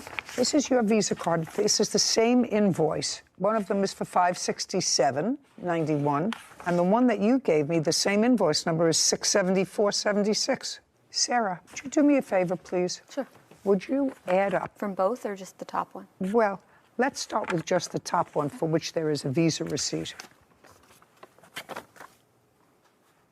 So I gather that all this became problematic when you started to see a serious boyfriend. Is that right? That's correct. Now, after March, you said you stayed occasionally at Mr. Mormon's. When you stayed at Mr. Mormon's, was that more of a social? I mean, was it a more intimate relationship than just social friends? This was after March, after you were in the motel. We're kind of like friends with, benefits in a way, so Okay. yeah. All right, and then you found someone new, and according to him, you advised him that you had somebody new, and now he wants the money for the car, which you were going to pay anyway. You were going to Originally, pay I it. figured it was a friend helping a friend. I didn't think of it as a loan. No. It wasn't. Even you say, Ms. Strauss, it was your intention to pay this bill for your car as you would pay the other bills for your car. However, when you got there, you found you couldn't make time payments. So he said, well, you need a car. I'll lay it out up front. But it was always your intention to pay for your own car. Do we have a... That is the correct number. And then at the bottom, that totals. And then the additional to bring you to 567 is the tax. Okay. Now, so the next part of your case is about harassment. By whom and for what? Your Honor, after Mr. Martinez got into the picture. That's this gentleman. Yes, ma'am. He was a man of his word, and he was going to pay me not to talk to Sherry any longer, which I didn't. Okay, so you had a discussion with him that all of her bills he was going to take care of? Many discussions, yes, Your Honor. Okay. And? I never got a dime. Okay, well, what is the harassment? Text messages, my witness here, Ms. Montoya. No, just a second. Okay. Text messages what? Just saying, hey, leave her alone, which is fine. Okay, that's all right. That's not harassment. Yeah, I don't have a problem with that. Okay, fine. But it was, hey, I'm going to pay you. I'm a man of my word. Okay, well, that you're not Where's my suing him, money? so who cares about that? Yeah. She owes you $567. That's what you put on your visa. Now, let's get to your money owed for car repairs and harassment. Okay. Now, you don't have a mechanic here, so what your claim is that whatever he did to the car, he didn't do well, so you had to take the car, or you're going to have to take the car to another mechanic. I don't care. You would plan to fix this car yourself. The problem was with payments. If you had to make additional repairs to the car, that's not his problem. Okay, now you want to tell me what the additional harassment is? Well, that's why I have my two witnesses here. He spent a lot of time calling me names. He's called my fiance names. He showed up at my motel threatening and stuff like that. So What did he want? he wanted his money, but at one point in time- Now he's got it. I don't need to speak to you. No, but Now he's got his money. When I had talked to him before, when he thought that David and I was not together anymore, he said, oh, it's not about the money. He goes, I just want you. He's got several messages from me, how he loves me, he wants to be with me, and all this and that. Yeah, but you don't love him and you don't want to be with him, so now you have to pay him for your car repairs, $567. Yeah. Judgment for the plaintiff. Well- We're finished. Thank you very much. Thank you, Your Honor. This court is adjourned. Hey, justice was served, and that's all that matters. It was about because he didn't have me. I went with somebody else, and I wasn't with him. She was a friend, and I tried to help her out. We've been friends for a long time, so I told him we would be, that I wanted to be his friend. I ain't gonna help, I can tell you that. I want to continue the friendship, and he didn't want that. I know, never again on her, no. Time to find another mechanic. So I really didn't have so much trouble with that case because the defendant had really planned on paying for her car repairs. Do I think that the guy said to her, you can make payments, and when she got there, he said, no, who knows? It's not worth it. Yeah. He felt used. Which I think is valid. Which, give somebody money, and then you've had sort of a friends with benefits relationship, and all of a sudden you got somebody new, and you're driving around in a car that you paid to repair. Anyway, it was simple and easy. It was. Ryan Davis is suing his former landlord, Alex Zadie, for a false arrest and bail money. Court come to order. All rise. Have a seat, please. Hello, Judge. Case number 2027, Davis versus Zadie. Thank you. Mr. Davis, a couple of years ago, you were a tenant of the defendant's. Correct, Your Honor. You rented a room from him? Correct, Your in Honor. his house. For how long? For about a year, a little over. From when to when? 2020, I want to say the beginning of the year till about the end. Do you remember the dates that he was a tenant? Yes, they're incorrect what he's saying. It was from May of 2020 to November 2020. Does that sound right, Mr. Davis? Something like that, yeah. May, June, July, August, September, October, and when in November did he leave? I believe it was by the 10th. This is what your case is about. Briefly, it is your claim that you and Mr. Zadie had some sort of an argument. Correct. Which you'll tell me about. And Mr. Zadie called the police. You were taken from the premises. You were arrested, spent the night in jail, bailed yourself out. And this happened in 2020. Correct. In November of 2020. Your lawsuit is for false arrest and actual damages. You had to post bail and for filing a false police report. The reason that you have delayed for 2 years in bringing this case against him is because you say you had another action pending. Correct, Your Honor. What was the nature of the other action that you had pending? It was a speeding issue with the police. Well, it's not a speeding issue with the police. Were you stopped for speeding? Were you arrested for speeding? Yes, I was, Your Honor. You were arrested for speeding? Yeah, and they called it a 2800 VC, if my memory serves me correct. Well, I don't know what that is. It's, I guess, evading. Look into it. In what city and state do you live? Irvine, California. Let me understand this. Very few people are arrested for speeding. You remember what you were arrested for, sir? You weren't arrested for speeding. They called it evading an officer because I didn't pull over right away. So you were evading an officer. Let's try that, Sarah. Evading a police officer in a vehicle. It's vehicle code 2800-1. Yeah, there it is. Okay, what does it say? Prohibits evading an officer in a vehicle, which means willfully fleeing from a police officer when the officer is pursuing the person in a car or on a bike. The offense is a misdemeanor punishable by up to 1 year in jail. Okay, so you had a misdemeanor pending, right? Anything Correct. else? No, that was it. Anything else historically? Yes, I did have historical priors and cases and stuff from my past. Yes, I did. Recent past or distant past? Distant past. How distant? Years. I want to say 2004. Okay. Yeah. Don't have to go into 2004. So you had this case pending and you felt that it was inappropriate to bring a civil case against him. Yeah, because I didn't want the cases to intertwine, Your Honor. They weren't going to intertwine. The case that he brought against you was eventually dismissed. Correct. In what month and year was it dismissed? It was dismissed the same month, about 2 weeks after that. Is that right? I believe so. Okay. So let me understand this. He alleged that you assaulted him or threatened him. You were taken into custody. The DA examined the case and decided not to prosecute it. Correct. And that was 2 years ago. Correct. Well, I don't know who gave you advice, sir, or whether you did this on your own, but bringing a civil case against someone for something has no impact whatsoever on a pending criminal case, be it a felony or a misdemeanor. You know, if you were driving in a car and someone hit you in the rear in November of 2020, and you waited 2 years to bring that because you had this evading a police officer action and you thought that that was a valid reason, your case would be dismissed for the hit in the rear and whatever injuries you had, because you're supposed to bring these things in a timely fashion. I understand. 2 years is not a timely fashion. Now that I've suggested that to you, I would like to hear what you say transpired in November 2020, to the best of your recollection. On November the 9th, 2020, me and my former landlord, Alex Aditi over here, we had an argument about a guest that I had over. Okay. You had an argument over the phone or in person? Over the phone. Tell me how that phone call was initiated. He texted me some things, and I called him because I wanted to... Okay. He texted you. Do you have a copy of that text? No, I don't have the text. Do you recall what that text said? Yes, I do. Tell me what it said. I told him that he has to get his girlfriend out of the house because she's been coming in every day and night, staying there. Okay. So you said, in effect, I rented you this room, not your girlfriend. Correct. You got to get her out of the house. Yes. Okay. I had you remember her name? To him just a second. Do you remember her name? Not. What was her name? Twana. Now, when you rented the room in May, just a second. When you rented the room in May and you moved in, did Tawana move in with you? She did not move in with me. So when you rented the room for yourself in May, you rented the room as a single person? Correct, Your Honor. Okay. And when did you bring Tawana into the room? It would be once in a while. No. What month, sir? I don't recall the exact month. What month, sir?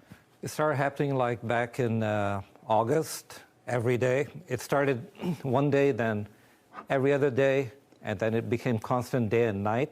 For how long? For a long, long time, till towards the November when it just went out of proportion. The argument was about having his girlfriend, according to you, practically living there. Right. And you didn't want her there? No. Okay, because you rented a room to a single man who, until the girlfriend started to come in, I assume you didn't have trouble with. Right. So that's what your text message said to him in November. And as a result of that text message, you called him on the phone. I'm just trying to lay out the story. Okay. So you called him on the phone, and you said what to him, and he said what to you? I don't recall exactly what I said to him, but I remember he told me to tell her, get the out, get out my house, get the out right now. Your girlfriend is a. He was saying a bunch of derogatory things over the phone to me, and then hung up in my face. I'm working at the time, so when I came back. Did you call your girlfriend? No, I didn't call her. Did you text her? We speak regularly. We're talking all the time. No, then. Yeah, she knew about it. She did. Don't tell me what she knew. I just asked you if you texted her or called her. Yeah, I did. You did. And when you texted or called her, was she in the house? Was she in your room? No, she was gone already at this time. When we were arguing, she was... Just a second. Is that because he told her to leave? No, she was leaving already. She had work to go to. She wasn't living there. She had her own place and job in Lakewood, California. And I would tell him that all the time, but he would always insinuate that, oh, no, she's living there. I'm like, no, she's not. She pays $2,000 in rent. He lives in the house with you. Right. Now, before Tawana, had you had any difficulty with him? You moved in May. May, did you have any difficulty? No. No. June, did you have any difficulty? No. July, did you have any difficulty? No. No. You didn't have difficulty until Tawana came. Mm-hmm. Well, that was the difficulty. Mm-hmm. So he told you in a very rude way, if I accept that, to get Tawana out of his house. Correct, Your Honor. Then you came home from work. Mm-hmm. What time did you get home from work? About 9-ish. And Tawana was gone. Yeah, she was gone. Had she taken her things? There was nothing for her to take. She didn't bring stuff over there. She wasn't living there. No, but she came over there and stayed a few days a week and never Maybe had any an stuff. overnight bag. Okay, that's but it. she took it with her when she left. Correct. Okay. Yeah. So you got home about 9 o'clock, and what happened? I got home at 9, and I said, don't disrespect me and my woman. You know, this is a woman I love. When you got home, you walked in the front door. Where was he? He was in the kitchen, and he had a female guest there, too. He's allowed to have a female guest. It's his house. Yeah, right. The pot calling the kettle black, basically. No, Hypocrisy. Mr. Davis. Mr. Davis, if you rent a room to a single guy, did you have a lease agreement with him? Yeah, I did have a lease agreement. Did you have a written lease? Yes, I did. Did your written lease provide that you were going to live there? Yes, it did. Just you? Yes. Well, you bring in another person, that's in violation of the lease. That's not in violation of the lease because there was nothing in the lease that said I couldn't have guests. He actually said I could have guests. Guest is one thing. A guest is somebody that doesn't come with an overnight bag regularly. No, he said one I day, could have an overnight 2 guest. days, 3 days, 4 days. That's more than an occasional guest. That's somebody that comes and goes even when you're not there. Because according to you, you contacted Tawana while you were at work and she was at the house. That's false. Well, I thought you contacted her and then you said she left. She took a few things with her, probably just an overnight bag. No, she was not going there when I wasn't there. That's false. Are you saying that she was not in your room when you were not home? When I was not there? No, she would not be there. That true? No, he had made a key to her. She would come as she pleased. Did you make her a key? False. That's absolutely false. Did you make her a key? No, that's is my absolutely question. false. No, I Do you didn't make her still a key. speak to Tawana? No, I don't. We kind of fell out of touch. If I were to call Tawana and ask her whether or not you made a key, would she tell me she did or she didn't? She would say that I didn't. Didn't? Yeah. Phone number? I have it in my stamp. I don't have her number saved here. I'm not exactly buying the fact that Tawana did not have access to the home even when you weren't there, even if it was just a half hour before you came home from work, sir. You work until 9 o'clock every night? Your Honor, I had this to say about the whole key situation. I gave her my key when I was locked up in jail from his false police report. I gave her my property, and she had my key then to help me get the stuff out of his home. But I never went and made her a copy of a key anywhere. Did she ever use your key other than when you were incarcerated? No. He says she did. I said, you're a bitch. I called him a bitch. I did. He's a guy. Why would you call him a... It's gender neutral at this point. You think that that's gender neutral? Yeah, at this point. Well, there you go. That's why I have you here.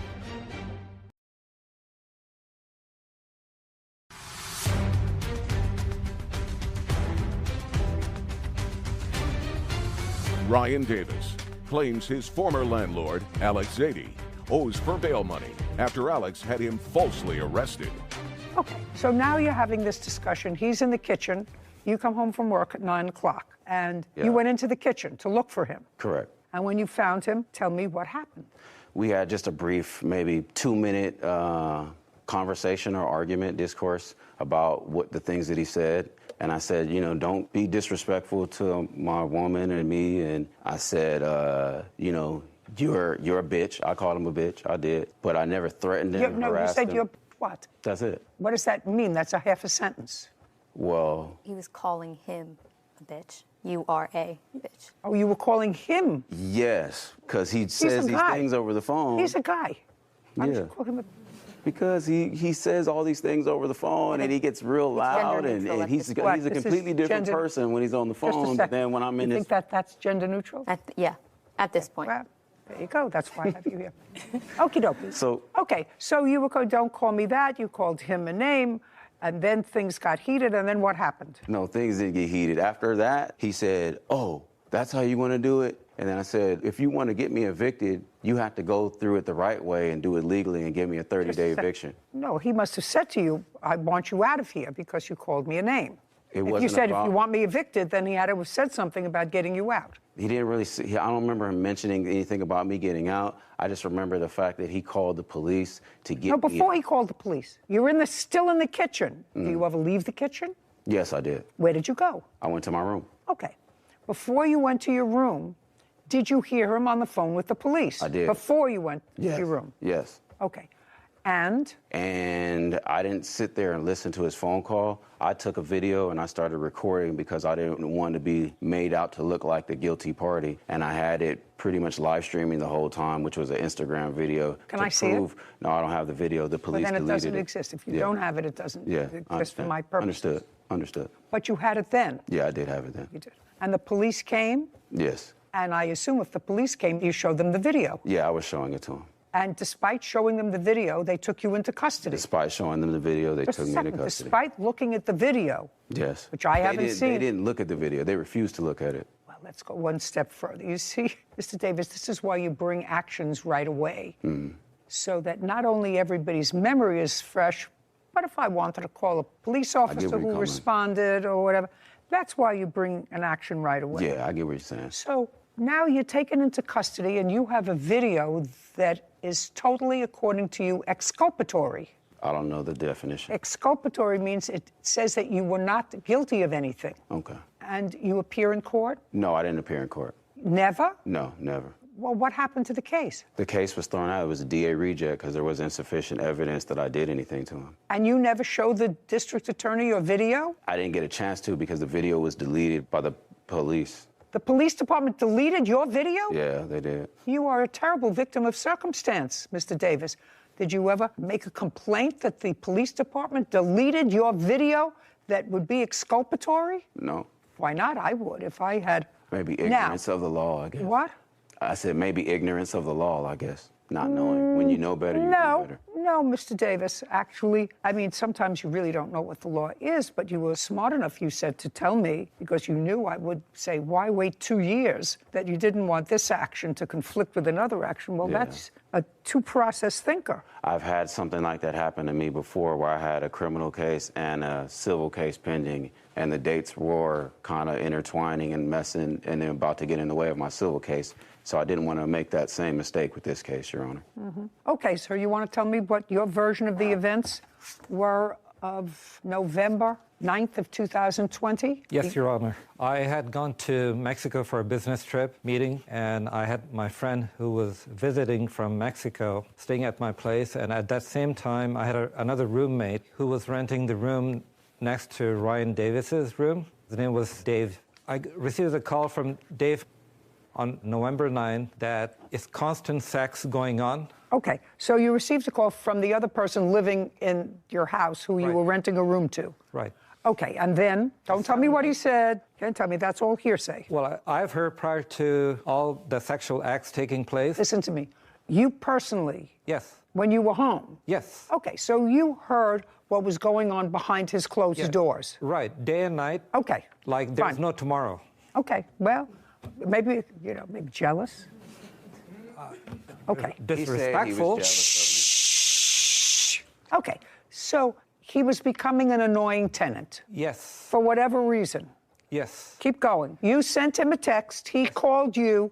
You had heated words. He comes home from work. You're in the kitchen. Yes. He comes into the kitchen and I told him, Ryan, we've gone through this many times before. I've addressed this to you about your girlfriend coming here all the time, day and night, and now she's here every day. What he was doing was sneaking her in late at night, and that's how I will know that she snuck back in. There were times I came home from work, and she was already there when Ryan wasn't even there, so she had the key, obviously. Okay, now let's go to November 9th. November 9th, I confronted him. I said that this is just way too much. My other roommate wants to leave. He cannot take it anymore. And then he said, well, she isn't here. And my... Okay, he said she wasn't here. Keep going. Then he cussed at my friend who was visiting from Mexico. He said, get this bitch out of here. That's not true.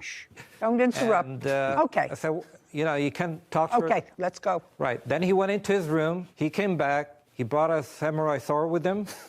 And he flashed at me. I'm going to slice you in half like a butter.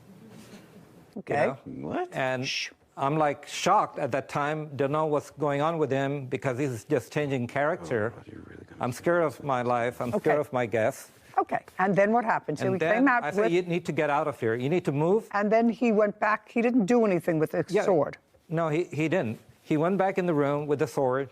He put it there. But then he came back and he pushed me against the wall. As he was pushing me, I tried to block him by putting my two hands up. And when he pushed me, a bruise, I had a cut on my wrist, but there was a bruise. Okay. And now, I at what said I'm point? going to call the police. Okay, so you called the police when he came back out of his room the second time, this time without the sword. And the police took a report. Yes. Do you have that report? Yes. I'd right like here, to see it. Mr. Davis, do you have a copy of the police report or any follow-up report? I'd like to see that too. Mr. Davis, where did you get the sword from? My girlfriend at the time. Which girlfriend? Twana. When did she get it for you? She got it during my birthday, for a birthday gift. When's your birthday? October 31st. And this happened on November 9th. Correct. Between October 31st and November 9th, did you have occasion to show Mrs. Zaidi prior to November 9th? So Never, between Your Honor. 31st and the 8th, did you show Mr. Zaidi the sword? Never, Your Honor. He's Just a liar. just a sec. Just answer my question. He was there or not there, according to you? He was there. He was there? Correct. Okay, good. His guest was also there for about 2 weeks. Just who cares about his guest? He owns the house.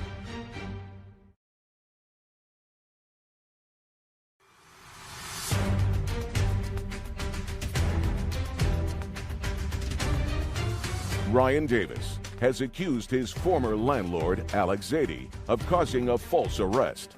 Alex says Ryan threatened him with a samurai sword. Okay. October 31st to November 8th. Did you ever show Mr. Zaidi the sword? No, Your Honor. No. No. Okay. So unless he went into your room... He went into my room. Unless he went into your room prior to November 9th, there was no way he would have seen the sword. Correct. Okay. And when did you go away on this business trip, sir? On the 9th. That day? Yes, in the morning. And on what day did you first see this sword that was in his room? On the evening of November 9th. That was the first time, not his birthday, not second day, not third day? Okay. Does his room have a lock on it, by the way? From inside. From inside. Mr. Davis, were you on probation at the time of this incident for something in Riverside that involved a fraud? Yes, Your Honor. Okay. And that wasn't a fraud dating back to 2004? It was dating back... No, it wasn't an incident... For 2000 and, I believe, 15. Okay. So when you told me before, and I'm not even going to have Whitney read it back, you said the last time you had this speeding little problem and evading police, I said, well, before that? And you said, yeah, I did before that in 2004. Correct. But that was a lie. Which was like... Just a second, that was a lie. You had another case involving a fraud in 2015 on which you were on probation, which means that you were either found guilty or took a plea. Correct. Okay. And when the police officer, Mr. Davis, took down your statement, You said that while you acknowledged that you had a samurai sword in your room, you said you had never shown it to Mr. Zadie. Correct, Your Honor. You had never showed it at any time. Well, then how would he know that you had a samurai sword, sir, in your room when he called the police? Because he was going in my room, I believe, when I was not there, going through my stuff. Okay. That's the only other way I can know that he was. I'm not finished reading this, yes. Okay, that's fine. That's like the 2015 case. You just remembered. Do you have any other police reports that you'd like me to see, Mr. Davis? Not a police report, but I have the bail bonds receipt that I paid. And I'm not interested in your bail bonds receipt. I have the DA reject. I'd like to see it. Yeah, they rejected the case right here. Yeah, They refused I'd like to file to see charges.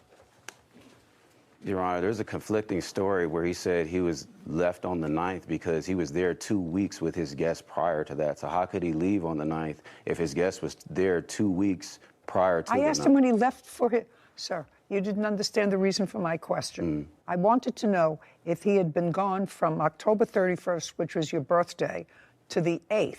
That's why I asked him when he left on his business trip. Correct. And he said he didn't leave until the date of this incident. You want to say he left before? He did. That would leave be before. interesting. He What? did leave before. He did. Yes. On what date did he leave? I don't know the exact date, but I A know week before, 5 days before? it was maybe about a few weeks before. November 9th? Yeah, a few weeks. Then he wouldn't have been able to see your sword because he wouldn't have been coming in and out of your room. He was there from the 9th. Well, from this the happened on the 31st 9th. From the 31st to the 9th, he was there. Well, you just told me he left 2 weeks before. I'm saying he was gone before that date, and then on the 31st, between the 31st and the 9th, he was there at the place. Okay, well, that's what he says. He said he was there, and the business was only 1 day. He left on the 9th, and he came home on the 9th. You said, no, he was there for 2 weeks before. Well, if he was there for 2 weeks before and you didn't get the sword until 31st of October, he could not have seen it by going in and out of your room. So you have to sort of get your story straight, sir. So he was there or not there, according to you? He was there. He was there? Correct. Okay, good. His guest was also there for about 2 weeks. Just who cares about his guest? He owns the house. Okay. Okay, it was a misdemeanor case and they declined to prosecute it. Correct. Your case is dismissed, Mr. Davis, for several reasons. It's dismissed because it was brought in an untimely fashion. It was brought 2 years after the fact for no valid reason. Your Honor, it's dismissed for that. It's dismissed for a second reason, because I find some of your testimony, sir, incredible. And one of the reasons I say that is because you were not forthcoming with a legitimate answer to me with regard to your prior history, which isn't always dispositive, but if you had something pending for evading the police, and you had something pending for evading the police while you were on probation for a crime for which you were convicted, either after trial or after hearing, do you understand? You would remember that. Are you still on probation? Yes, Your Honor. Okay, your case is dismissed. We're done. This court is adjourned. Big mistake, Your Honor. You have guests over 2 to 3 weeks at a time, but I have a girl over for 3 days, and now it's World War III. He was only allowed to stay there by himself, not with his girlfriend. I never went at him with a samurai sword. It was pretty scary. He basically just used the system against me because I'm a person of color and I have a record already, so I fit the bill. He had a criminal record. When I rented the room to him, he was asking for a second chance. It's easier for them to lock somebody up who's already been to jail. Nobody was renting him the room, and he was saying he's trying to start a new life. I'm 6'1", 200 pounds. I wouldn't even need a weapon if I was going to assault him, but I never did. Thank you, Judge Judy. You know, there are so many lessons from this case, I think, Sarah. One of them is there's a reason that the law tells you to bring an action in a timely fashion, right? Many reasons. Many reasons. One is because it's not like an afterthought, you know, and there are reasons for delays. You were in a hospital, you go into the armed forces, but here there was no really legitimate reason for him not bringing this kind of case in a timely fashion. And the other one that's always a good thing to me, what did you think about his credibility? Yeah, I think it's hard for a fact finder to believe the totality of your testimony if one of the first questions, just about a simple question of your prior history with law enforcement, if you have any pending charges, I think that's a very simple question. If you aren't fully truthful with the fact finder on that question, it makes it really difficult, and the rest of your testimony is now suspect. That's true. And it's a good lesson, because sometimes you think, well, it's sort of an innocuous question. I don't have to get it. But if I, sitting as a juror in a case, see that somebody is fabricating a fact, and they want you to believe them.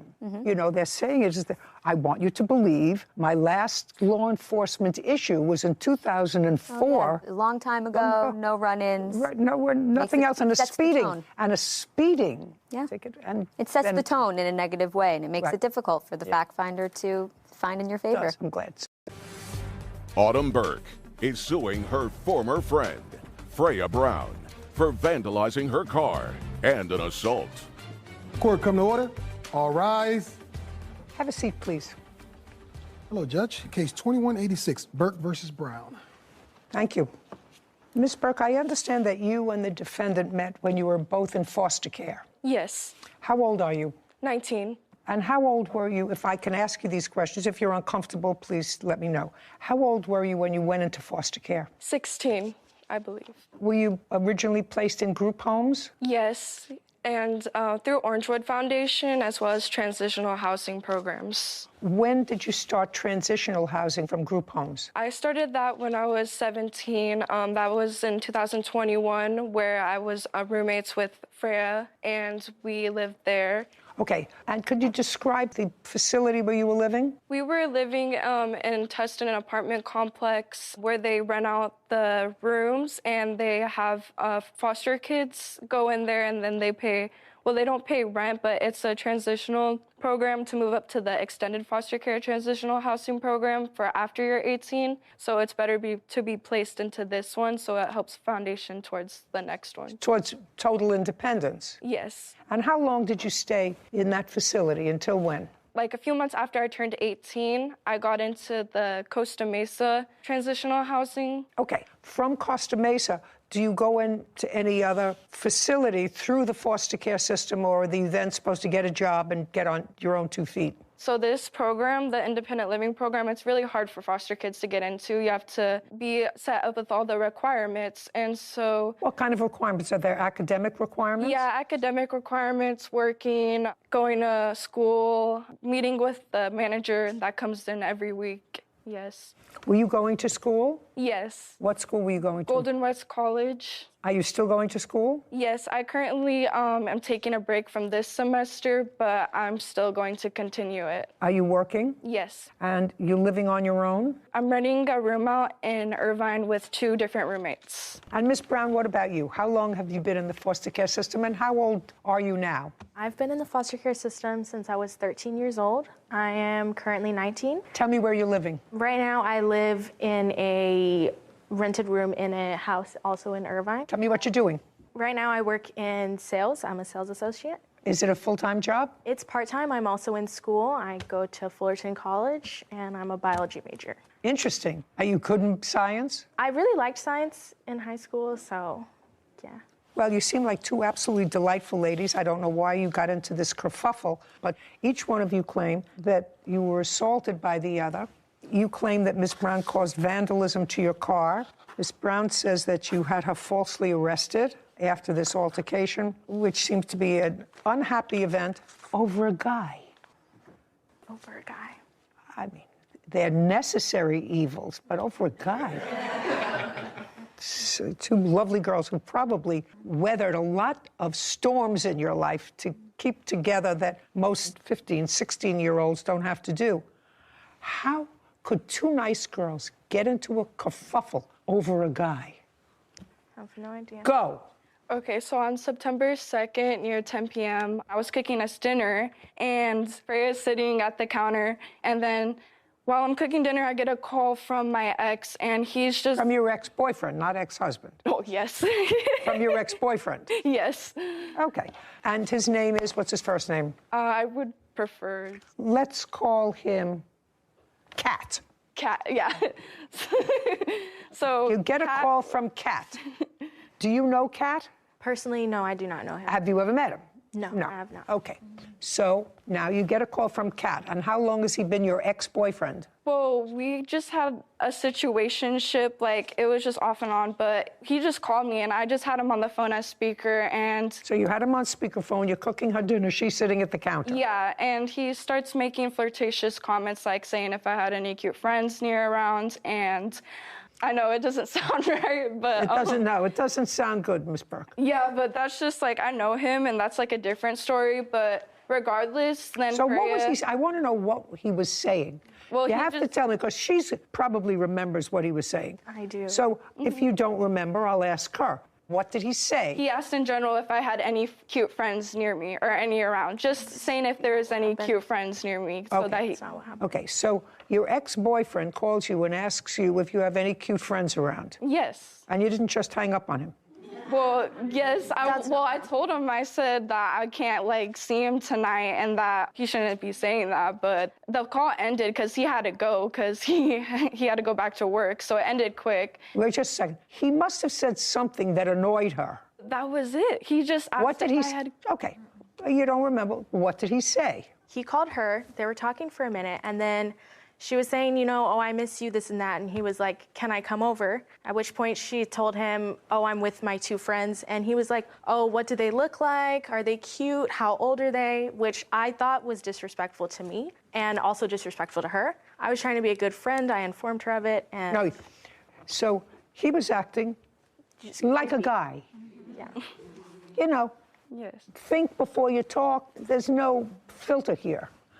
So he's saying, oh, really? You can't come over? You have 2 friends? Are they cute? Are they nice looking? And just to tell you, Miss Brown, I don't think it was disrespectful. I just think it's a stupid remark. No, do you understand? I understand, it's but just stupid. The tone and then the content, because it was on speaker, like I could hear everything. So when he hung up, what did you say to her? After they hung up, I didn't say anything to her. She said to me, she was like, you don't know him, you know, like we're in love. And you said to her? Basically saying, I don't know him. So I was like, yes, you're completely right. I don't know him, but I don't want to hang out with him, basically is what I told her. Well, was he coming over? No, I was just telling her. Okay. Like, and what's your version? After he hung up, let me hear your version of what she said. Okay, so after I hung up, it was just practically some of what she said, but it was more in an aggressive way and with a lot of attitude. And show me. I get done with the phone and I'm cooking, and then she wants to like humble under her breath and like say like, I don't know, just rude things about the call and like just looking at me weird. And I'm like, what's the problem? And I was okay, so she's looking at you weird and you say, what's the problem? And she says, I don't know. She was going off and about, and then she started throwing trash on my counter and then threw it at me. Your Honor. Yeah, you did. That is not true. No, I have to tell you something. So far, it makes sense. But then I don't want you to tell me she just went from nothing disrespect to throwing food around the counter. That didn't happen. That did not. Okay, so before she started throwing the trash on my counter, she was saying how that I had attitude, but I was telling her that I didn't have attitude. I was trying to de-escalate the situation by talking to her. Attitude. So far, we're not attitude. So far, she's mumbling. No, that's what you said under her breath. Yeah, and then so she, I don't know, she would, like I said, it was a snap of a finger. Like, I'd never seen her switch like that. And, you know, I was confused. And then after she threw the trash, I told her to grab your stuff and get out of my house. And so I gave her time. She went in my room, grabbed her stuff. I waited by the door. I had it wide open. And she's just cursing and yelling and just like, I didn't want her in my house. And if I would have known she was like that. No, let's not. Don't go down any tributaries.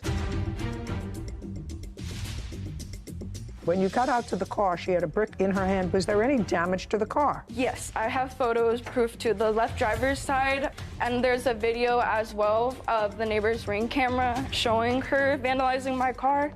Okay, I'll see the video.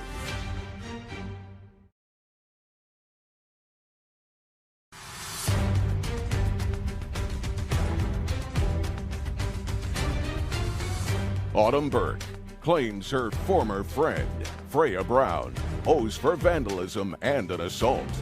Freya is countersuing for an assault and filing a false police report. There's a piece that I'm missing from this story, but let's say they're following your timeline. It probably makes sense as you got into an argument.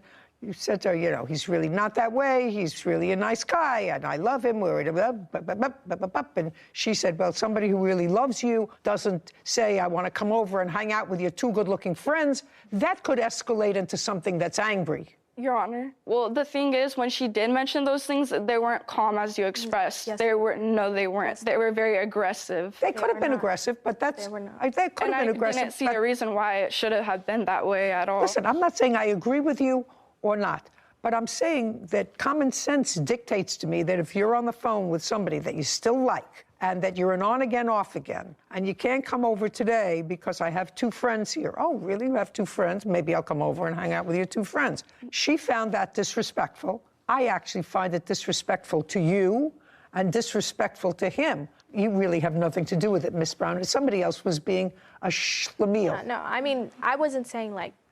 Okay. Yeah. All right, so now you tell her to get out, open her things. She's out the door, and? Well, no, she's not out the door yet. So then I have the door wide open. She comes, and then we're still, like, argumenting, and I'm trying to get her out of my house. She pushes me, and then I go back into... Yes, it is. I go back into the door, and then she starts hitting on my arm, like, hitting me, so I'm, like, defending back, and it was just crazy. Like, I didn't realize I had the door wide open for her to get out, like, peacefully. And okay, so that she didn't pushes happen. you, she puts her hands on you, you put your hands on her, pushing. And up until that point, there's a lot of maybe pushing, touching the arms, touching the hand, but nobody is injured. Is that a fair statement, standing at the door? Well, I got assaulted because I have the pictures to show that my nail came off. No, I'm asking you a question. Yes. Up until that time, did your nail come off during that time? Yes. Was it a real nail or a fake nail? Both of my nails came off. Like, it was on the top same of finger, you had a fake nail over your real nail. And it both ripped off. Okay, I'll take a look.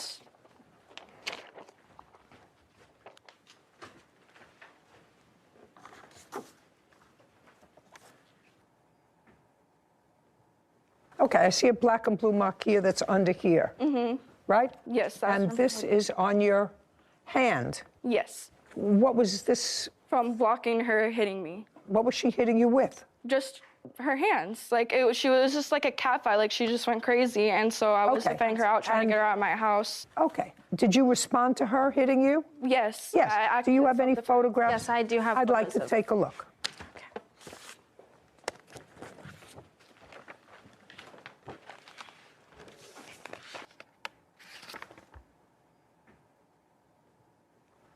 So I see a scratch above your eye and a little bruise on this part of your hand.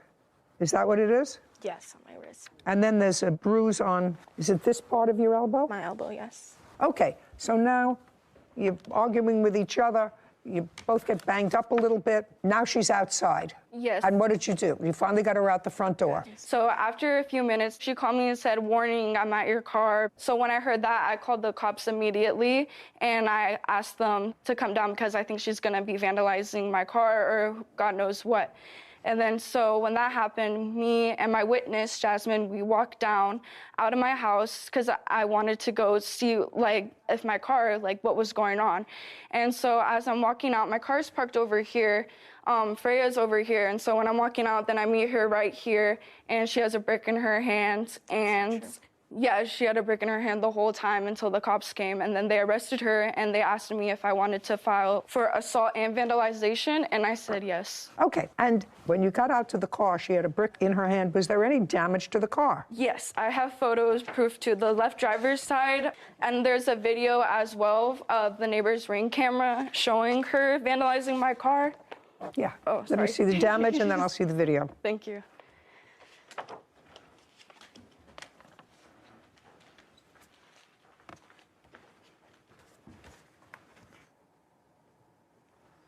Okay, now I'll see the video. Okay.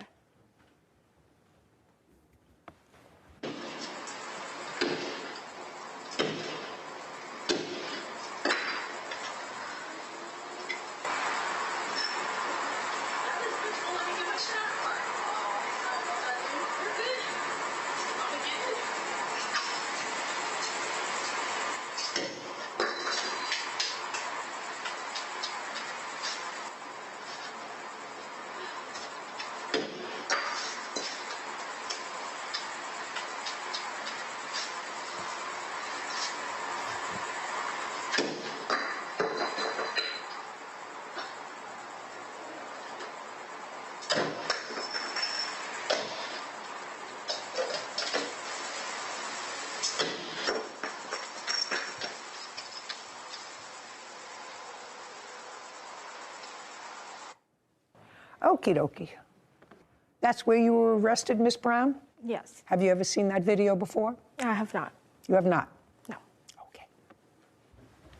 Can I see the estimates to the damage Yes, to your ma'am. car? Tell me when you bought this car. I bought this car on August 1st in 2022. It was my first car. I paid for it full, all by myself. You paid for it in cash? Yes, and a check. Okay. How long had you been saving for the car? Oh, I've been saving for it for years, like a few years, ever since I've been working. How much did you pay for it? I paid a total of, I believe, $7,300 and something dollars.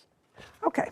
So the estimate to fix the car is $3,777. Yes, ma'am. And the next thing is the price of the vehicle, for which you paid $7,350.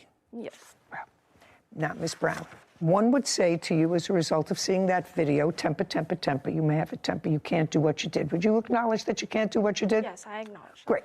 So that means that you have to take care of this problem. She hit me first, Your Honor. And we're not talking about hitting. I understand. I'm talking about vandalizing a car.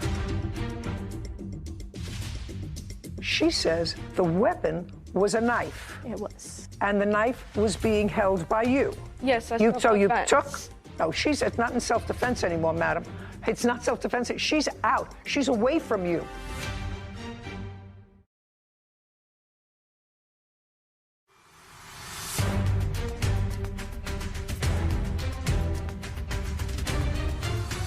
Autumn Burke has accused her former friend, Freya Brown, of vandalism and assault. Freya claims Autumn threatened her with a knife and filed a false police report. Neither one of you were hospitalized as a result of this assault. You got a couple of black and blue marks. Two girls also had a threatened fight, me with a and knife. that shouldn't have happened. But now the fight is de-escalated, and you went outside and purposely vandalized her car in a very, very aggressive way. And all I'm saying to you is, you understand that that was temper, temper, temper. You're not allowed to do that, and you have to pay for it. She also threatened me with a knife. She what? Threatened me with a knife. Just a second. I didn't see that when you were out there by yourself picking up a brick, right? Yes. And that was a long video. I don't see her in that video at all. I just see you picking up the brick, not doing enough damage, picking it up, doing a little more damage, picking it up, going to another side of the car, picking it up, going to the front of the car. I don't see her there threatening you. She didn't threaten me at that point. Right. Clearly, when you left the house, that ugly confrontation had been de-escalated. It had not actually. Of course it was, because you were out there by yourself. You could have gone. And if it was an ugly confrontation, you go to the police station and you say, I left my license in my friend's car. We had a fight. Could you come back with me on a standby and get my license, instead of using a brick to bash in her car? My circumstances were different from Autumn's. I would like to inform you of that. What were your different circumstances? Well, I was supposed to be moving in 3 days, which Autumn was aware of. So had I called the police and been like, oh, I need this help, then I would have jeopardized my housing. Oh, no, that's not true. Sorry about that, Miss Brown. If you called the police and merely said to them, I don't want to have an argument with her, that would not have jeopardized your getting into housing. Having this fight and vandalizing her car, that could prevent you from getting into housing. That's what got me kicked out. I'm just telling you, calling the police is not an issue.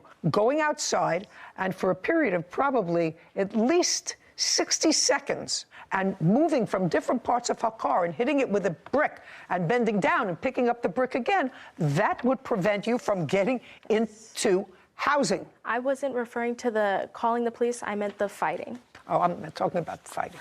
$37.75, that's the cost of fixing the car. Now, the only other issue that you have on your counterclaim is for being falsely arrested. Yes. I would arrest you for that. You should be. Listen, if I came out of my house and found somebody bashing my property, I don't care if we had a long-standing feud. Well, I have a long-standing feud with her. We had an argument. We had a fight, whatever. That is not the natural progression of having an altercation with an old friend, going out and vandalizing her car. So your countersuit for being falsely arrested is dismissed. Judgment for the plaintiff in the amount of $3,775. Your Honor, I'm going to be rightfully, for losing my housing, during that process, because of that incident, because of the transitional housing program I was in, I got kicked out of it. And so I had 30 days. So I believe I should be getting for that as well, because where's the head of the Department of Social Services to testify before me that the reason you lost your housing, if in fact you did lose your housing, was because of this vandalism? You have a witness here to tell me that? I have the 30 days notice, if that counts. May? Yes. I'll take a look. Oh, here it is.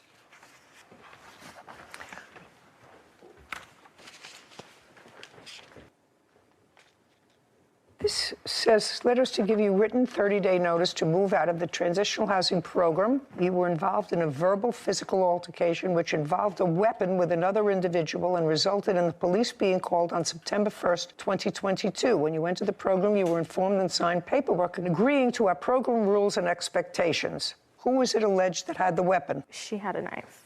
I brought it as self-defense. I dropped it right when I saw you. Just a second. No, you didn't. Yeah, I did. Just a second.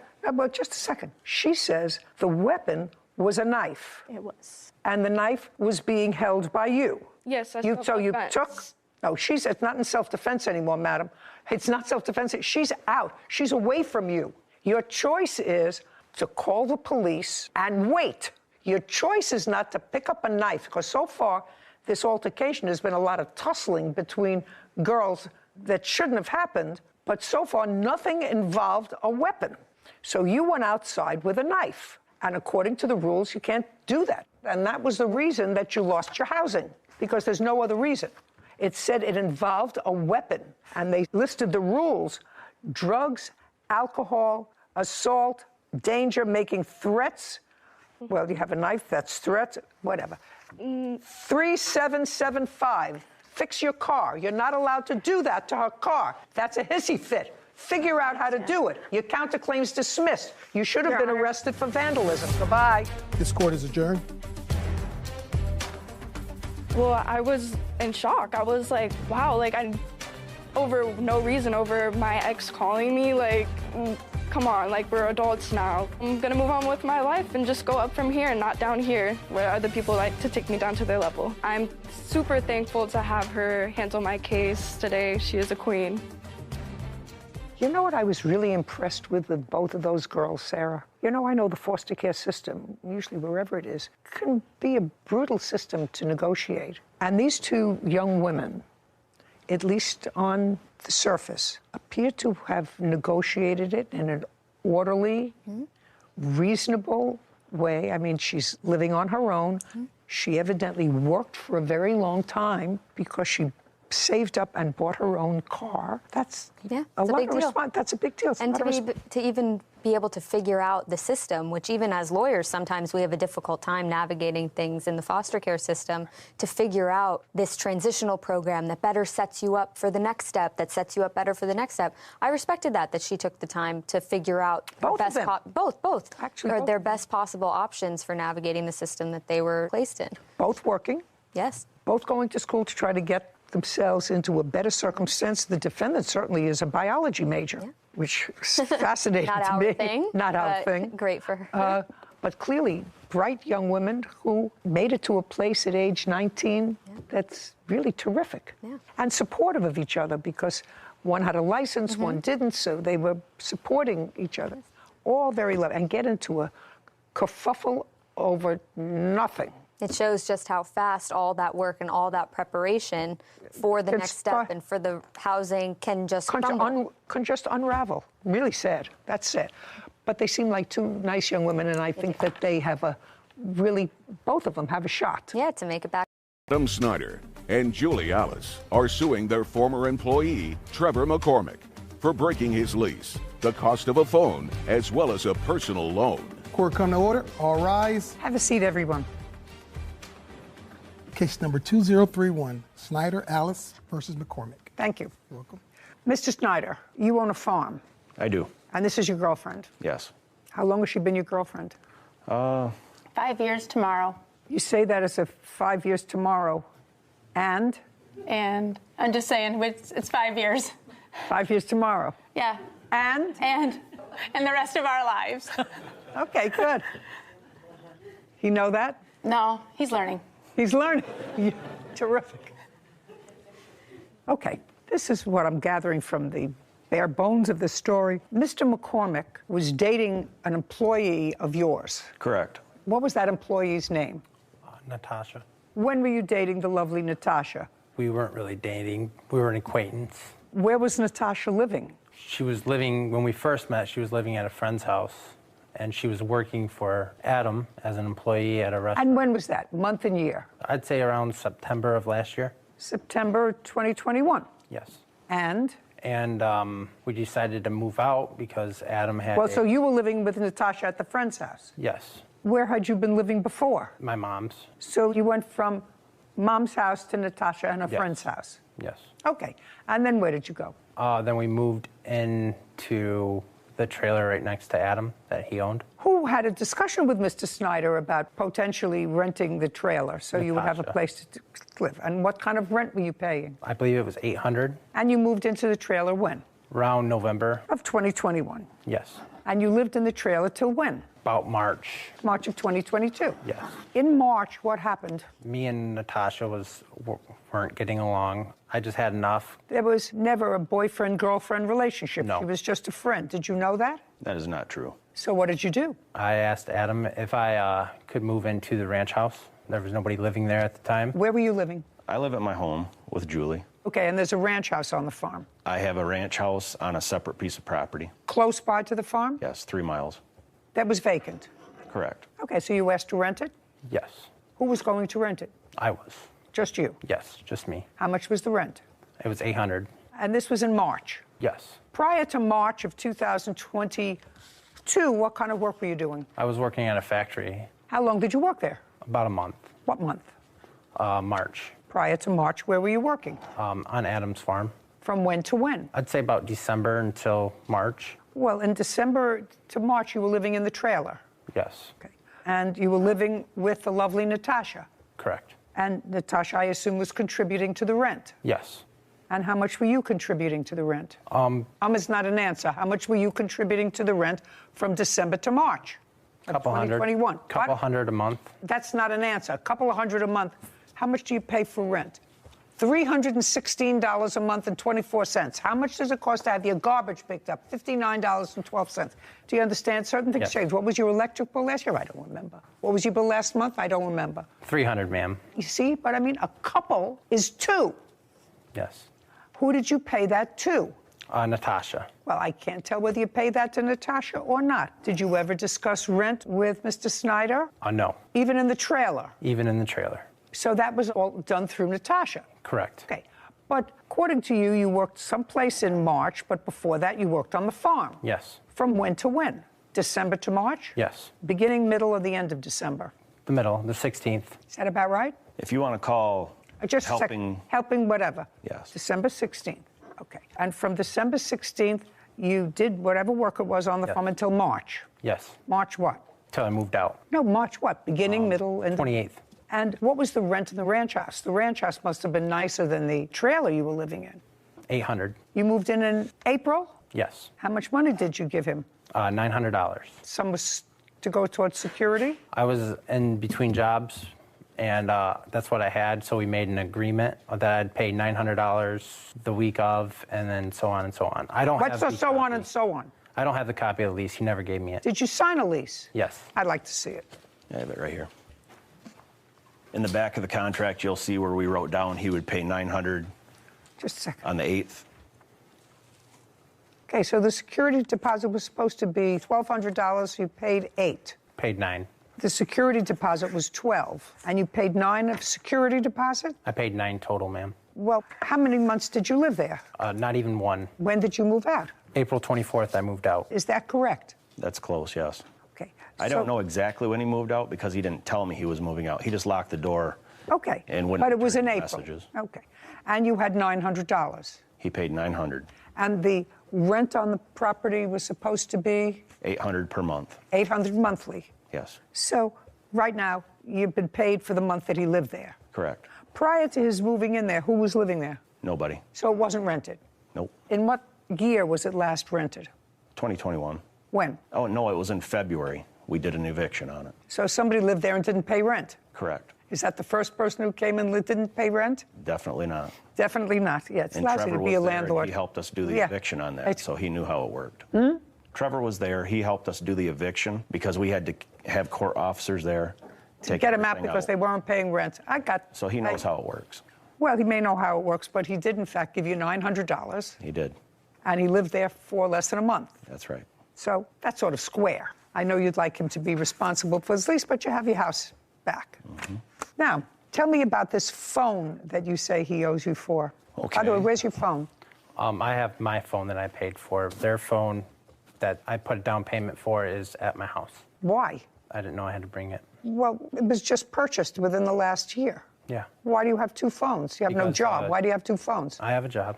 Oh, good. I bought this outright because he shut the other phone off. Oh, well, where is the phone? The phone's at my house. What kind of phone is it? It's an iPhone 13. You want it back? I'd like him to just pay for it like the agreement was, but... He gets back his phone. Yes, ma'am. Okay. Even though I paid just it a down. second. Where do you live? Where do you live? I live in Highland. Where is that? It's by Detroit, Michigan. Who else lives at home? My girlfriend. What's her name? Ariel. Where is she? She is currently working right now. Does she know where the phone is? Yes. Okay. They're going to give you an envelope in the clerk's office back here. You're going to tell Ariel to put his phone carefully packed and mail it to him. FedEx, UPS, the fastest way it will get there. Then you get your phone back. Go. What's next? I have text messages here from Trevor. This will show where, when he was dating Natasha, they had agreed that they would pay for their phones up front so that I would put them on my business plan. I told them I would only do that if they paid for the phones up front, because when I took Trevor to Verizon, I said, if they don't pay for their phone bill, as long as they've paid for these phones in full, I can shut them off and it will cost my business no money, correct? Hmm? And the lady said, that is right. I said, okay, then we can do it. So we added them to the bill, to the business plan. And here, where I text him, I said, you and Natasha told me you were paying for the phone in cash. That's why I allowed you on my business plan. Now I found out that you did not pay for the phones up front, because when we were in there, he and Natasha had the cash. Did you assure Mr. Snyder that you were going to pay for the phone? I had no idea I was even going to get a phone until Natasha said, go with Adam and go pick up our phones. That's all I heard, and that's what I did. Well, I didn't know can't about say the that to cash. me because the lovely Natasha isn't here either. Sir, you're going to get your phone back. Is it one phone or more? We recovered the second one from Well, you're going to recover this one too. You recovered the second one. Yeah. Second one was Natasha's? Correct. Great, we're going to recover this one too. What's next? Changing lock fees, and you want a personal loan. Okay. So once he moved out, according to you, he moved out totally, and you didn't even know he moved out, so I don't know why the locks were changed. The lock did not need changed. I did tell the court that we were going to have to change the locks because the key was missing. I didn't know that while I was away on storm, Julie had gone in to check and make sure the water wasn't running, and she found the key on the table. And that is Okay, what Trevor great. said. So we're going to eliminate that. And now we're going to go to the small loan that you say that you made to the defendant. So Natasha came over, guys. Like he said, she worked at. Don't tell me what Natasha asked you. That's all hearsay. I need to know what conversations you had with the defendant. Okay, but she came over. But you can't tell me what she said, you see. Okay. So And anyway, if you made a contract, if you made a contract with Natasha for a loan of money, even if it went for his benefit, do you understand? Okay. Even if it went for his benefit, he's not responsible. If Natasha says, I want you to give, what's your first name? Trevor. Trevor, a loan to fix his car, and you say, okay, you need somebody to pay you back. Natasha has to say, I'll pay you back. However, you can't tell me that. I was not in the house at the time when they were discussing that. Well, you said you went into the house. I came to pick Natasha up. I don't want you to make yourself appear any more stupid. Do you understand? Try not to do that.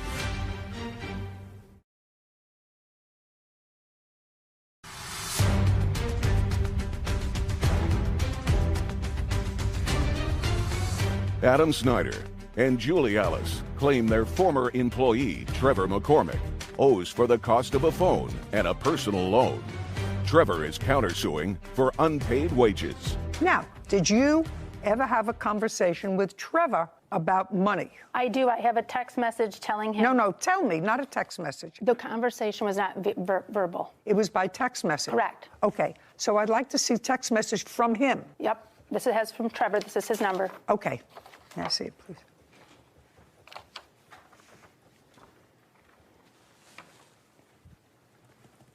He did pay me $100 in cash. Okay, so it's clear from this text exchange, sir, that you borrowed a certain amount of money from the plaintiff. I did not borrow, Natasha. Yes, well, it acknowledges it here because you say, I start that job on the 14th. I will pay you back out of my first check. It was for me, and I will pay it. That's what you wrote. Do you understand? Do you want to look at it? No. You don't want to look at it. You're not questioning me. So it's clear from this that you borrowed money from Miss Ailes. I personally did not. I didn't even know what was going on. Who wrote this? I start that job on the 14th. That was me. Well, then, that's in response to her text message to you that says, hello, Trevor. I heard you were moving out and I need that paid by the end of the month. I have been very patient as no attempt has been made on this. Thank you. And you immediately wrote back to her and said, I start that job on the 14th and I will pay you out of my first paycheck. That's what you said to her. Yes, ma'am. Yes, ma'am. Now, I'm going to get back and ask you the question I think I asked before. What was the loan for? I broke down in Oklahoma. And what month and year was that? About September of last year. September of 2021 is just about when you started dating Natasha. Correct. Okay, so your car broke down in Oklahoma. And? And it had to get fixed.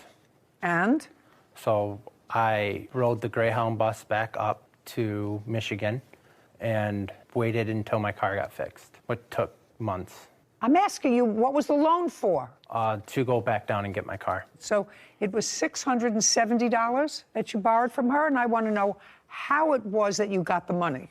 I came in to Julie's house, and Natasha said, you're going to Oklahoma to pick up your car, because I didn't have any money right then and there, but I wasn't going to ask anybody. Just a second. I don't care what you were going to do, what you didn't do, what you thought about doing. You went into the house that the plaintiffs share. Mm-hmm. Not uh-huh. Uh-huh is not an answer. The answer is yes. The lovely Natasha was there. Yes. With Julie. Yes. What did you say and what did Julie say to you? Just Julie. Julie didn't really say anything. She said, don't tell Adam about the money. Okay, so she said she would give you money. Yes. And she knew exactly how much you needed. Yes. Did you tell her that? No. Okay. When she gave you the money, did she give it to you in check or cash? She didn't give me no money. She gave Natasha the money. Okay, how much was it? $700, around there. And after it was given to you by Natasha, but you were all in the same room together. I was not in the house at the time when they were discussing that. Well, you said you went into the house. I came to pick Natasha up. Yes. I don't want you to make yourself appear any more stupid. Do you understand? Yes. Try not to do that. You were in the house with Julie and Natasha at some point, and at some point, money was discussed. No. Was money discussed in front of him? No, it was not. Okay. So your loan was not with him. Do you understand? Yes. Unless he ratifies the loan subsequently.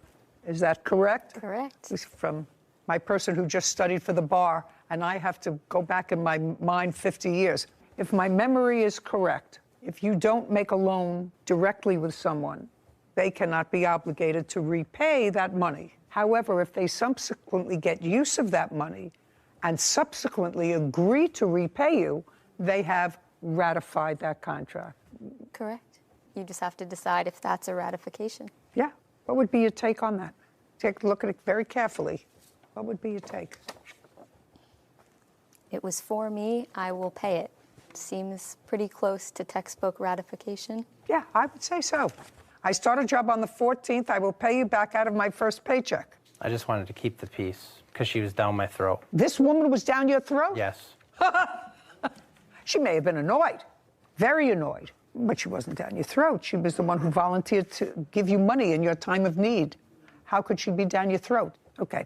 So far you paid her back $100. Is that what he paid you back? So he owes you $600. Okay. So far, Mr. Snyder, I'm not with you on it, on the rent. Okay. I'm not with you on the lock change fees. I am with you on the phone, which you're going to get back. He's going to get that back within 5 days. Otherwise, he's going to have difficulty. Here from the day that he did the phone purchases, instead of paying for the phones up front, he also added a bunch of other cordless phone chargers and everything else to the bill. How much were the extras? Totally, there's 2,000. No, I don't want them total. Total, you're going to get the phone back. What were the extras that he charged onto the phone? There is a $41.99. $41.99. There is a $20.99. Okay. You know that I went to 7 years of postgraduate school for this.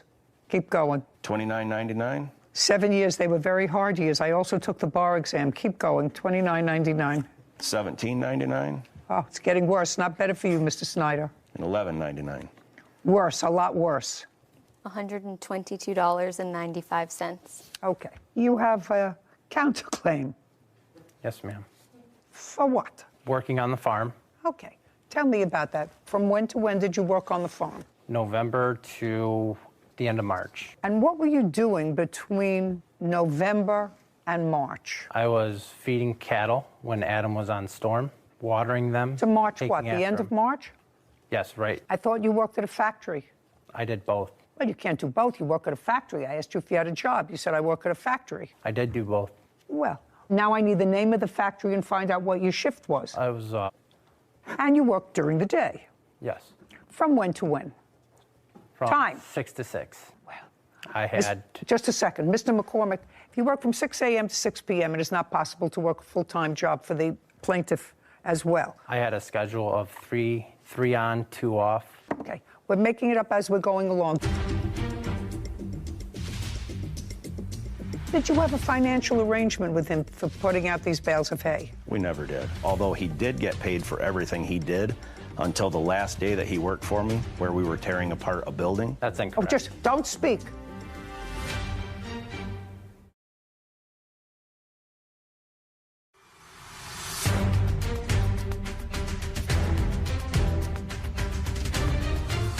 Adam Snyder and Julie Alice have accused their former employee, Trevor McCormick, of refusing to pay the cost of a phone and the balance of a loan. Trevor claims he was not paid for the work he did on their farm. Now, did he work for you? It would be very minimal. He would put hay bales out, which would take 10 minutes. He would put what? Hay bales out for the cattle. Hay bales? Yes. At approximately what time of day? Because I'm not getting... He could come and do it when he got home from work. Okay. And did you have a financial arrangement with him for putting out these bales of hay? We never did. Okay.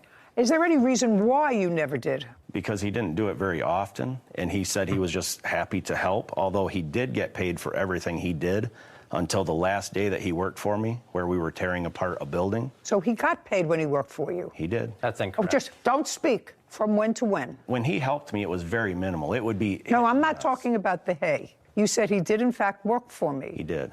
I want to know, but not on the farm.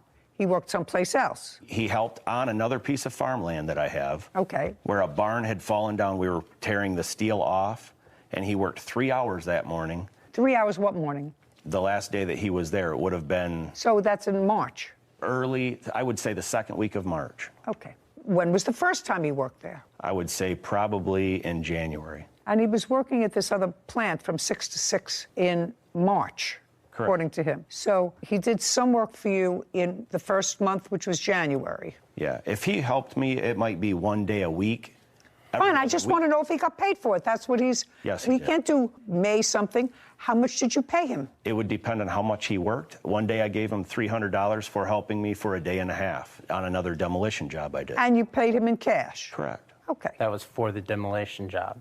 That wasn't for the farm. It doesn't make any difference, sir. If you have a full-time job and you're working part-time someplace else and you say he paid you... He did not pay me. Well, you say he didn't pay you for the farm. What he's saying is he had a job with me. He was a demolition job for which he got paid, which you do not deny. Is that right? I'm not. You just said that's not what I asked you.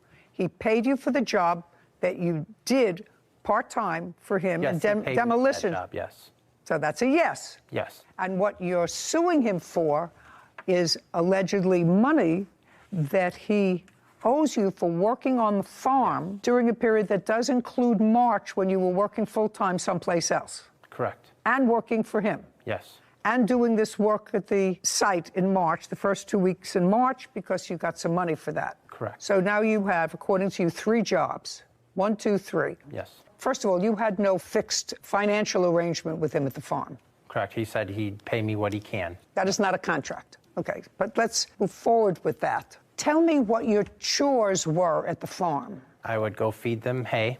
Just feed who hay? The cows. Okay, how many cows do you have? 130. Anybody else work on the farm or just him? Just me mainly, and he would help when I was gone. Okay, and in order to keep these animals alive, they have to be fed hay? Correct. For how many months did you feed them hay? 3. Once a day? Yes. And what time would you do this? Usually in the morning. Before you went to work? Yes. That had to be 5 o'clock in the morning. You went to work at 6 o'clock. You had a shift, according to you, from 6 to 6. Yes. Okay, so how long did this take you in the morning when you had a full-time job? Sometimes. Not sometimes. I want you to tell me how long it took you. Average about an hour and a half a day. So let's say it took you an hour a day. And how many days did you do it? I was with him every day before I got the job. I would go with him every day. I don't care. Okay. For the 3 months, I'm asking you how many days you did it. 45. That be right? In the 3 months, maybe 45 days? How many days did he put out hay? If Trevor fed the cattle 12 days the whole time by himself, I'd be surprised. And I helped him because I was there. You did not help me when Just he was gone. Yes. You helped him with the bales of hay? Yes, I helped him because we also had another hired hand that would help me too, so I was rotating between both of them. Okay, so let's say he worked 20 hours. Did you pay him any extra money for this work? No, not for feeding cattle. Not feeding cattle. And you didn't have any arrangement with him whereby he would work on the farm and he would get something off his rent? No. Okay, so he has to be paid for that. Sarah Rose, would you look up and see if there's a minimum wage in Michigan? What's the federal minimum wage? I don't know anymore. $15. So the minimum wage is now $15 an hour. That's federal. Yes, ma'am. 15 times 20. $300. Okay, so, Mr. Snyder, let's start with you. You are going to get your phone back within 5 days. On your cross-claim against Mr. Snyder, I am awarding you $300 on your counterclaim. That is for the work that you did on the farm. However, we are holding that check until he gets his phone back in good condition. Yes. Do you understand? Otherwise, you forfeit that money. Yes, ma'am. To him. Do you understand? Yes. With regard to the co-plaintiff, I find that you did, in fact, take a loan from her, that you initially did it through a third party, but that you ratified the fact that you would make payments on the loan by 2 things. First, by acknowledging it in writing, and second, by making a payment. So I'm awarding you $600 on your claim. Those are the orders of the court. Thank you. This court is adjourned. I think they're scam artists. We came here to try to teach him a lesson that when he enters into contract with somebody, the contract is a contract. They're greedy. They want money. They need money. For being greedy, we did a lot to help this guy out. By doing pretty much anything they asked. Well, we've decided we're not helping people out anymore. They're on their own. It's funny because if he didn't send those text messages ratifying the contract that someone else had made on his behalf, he could have gotten away without any responsibility. But when someone makes an agreement on your behalf and you then later either pay for it or admit responsibility that you know you owe it, then you've ratified it and you're held to that, even if you didn't make the initial agreement. See, and then the right thing happened. Yeah, it And did. the right thing happened. It did. So that's good. That's Taking all good. accountability. Yeah. DeTorres is suing his former employer, Chad Young, for unpaid wages and filing a false restraining order. Court come to order. All rise. Have a seat, please. Case 2140, DeTorres versus Young. Thank you. You're welcome.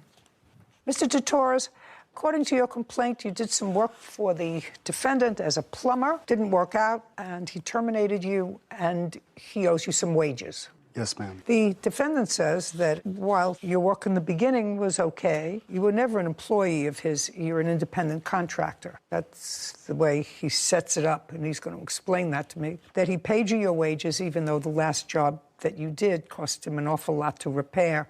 He was not happy with the quality of work that you did, and his counterclaim is for vandalism, something that happened with his truck, work hours, lost duty, or incompetence. That I'm not going to hear, sir. You know, you make a choice with an employee, and if it turns out to be something that is less than satisfactory, then you let them go. But the one who I assume suffered from what you call lack of quality work that he performed was the person that you were working for. Was that a private residence that he was doing work in? Yes. Yeah, a bunch Well, of that's private residents. Yeah, that's the person who suffered. Yes. Yeah, sure. Okay, so we're going to make this as easy as possible. From what days to what days did you work? I worked for Chad from June 13th to August 3rd. And how much were you supposed to be paid? For those 3 days, $840. And that's for 3 days' work? Yes, ma'am. Did you say June 13th? Yes, ma'am. To August 3rd? Correct. Well, that's more than 3 days. No, his wage he owes me from August 1st to August 3rd is what he did not pay me for. Okay, and where did you work during those days? Multiple residents. Okay, do you have any sort of a call log from him? I do. It's right here in my Do you dispute that he worked from August 1st, 2nd, and 3rd? Yes. You dispute that There was one day he actually did one of my jobs for a couple hours that day. Doesn't matter. He has a log. Half a day for one day. Did you pay him for that half day? I did not, because the job was done incorrectly multiple times. But he did that job. Okay, now, do you have a log? As in? It's some sort of a work log. You have a business. You have people who are general contractors. You get a call. You don't have a payroll because you pay these people independently. Do you pay them in cash or check? Both. Well, how did you pay him? Sometimes it was through a cashier's check and sometimes it was cash. Okay, but never through a company check where you deducted Social Security. No, because I 1099 all my employees, so they're all self-employed, so they have to do all that on their own. I do understand. I mean, you're not the inventor of this whole system, sir, of paying in cash. Okay. Are you one of those independent contractors? Yes, ma'am. Stand up. How long have you been an independent contractor? I've been contracted with Chad since July 5th. Of what year? This year, 2022. Oh, so short term. Yes, ma'am. Does he pay you in check or cash? No, look at me. Check it first, and then later on it became through Venmo, and then it's gone back to check now. What kind of check? Cashier's check. Just a straight cashier's check with nothing taken out? No, ma'am. No, I go to my bank to get all that. What? I go to my bank to get the cashier's checks, and sometimes I Venmo him the payment too, just to pay. I understand, but sir, you're not the first person who I know who pays their people in cash and says that you're independent contractors. You're independent contractors. I don't want to know about it. What name do you use for the cashier's checks? My personal name. Is this the first time you've worked for him? Yes. Okay. Let me see what you have for August 1st, 2nd, and 3rd. Where did you work? Come on. There were multiple residents, ma'am. Well, you have to tell me so that he can answer. He said that you worked half a day that he didn't pay you for. Yes, ma'am. So let's say that's a full day. So that's $200. Okay. See, he would email it on his work phone, and I'd follow the addresses there. Well, then you would have it on your phone. My short notes on this. Just a second. Then you would have it on your phone. It was his company phone. He took it back when he came to my house unannounced and told me that I was fired. Redeemed his truck. Got my tools out of his vehicle. Okay, just a second. Do you have your phone? I do. I have my personal one that I. What about the phone that you took from him? No, that one's actually broke, so it's been with Mo for the past week. Let me see the notes that you have that you took. Yes, ma'am. Fascinating. It's my shorthand, ma'am.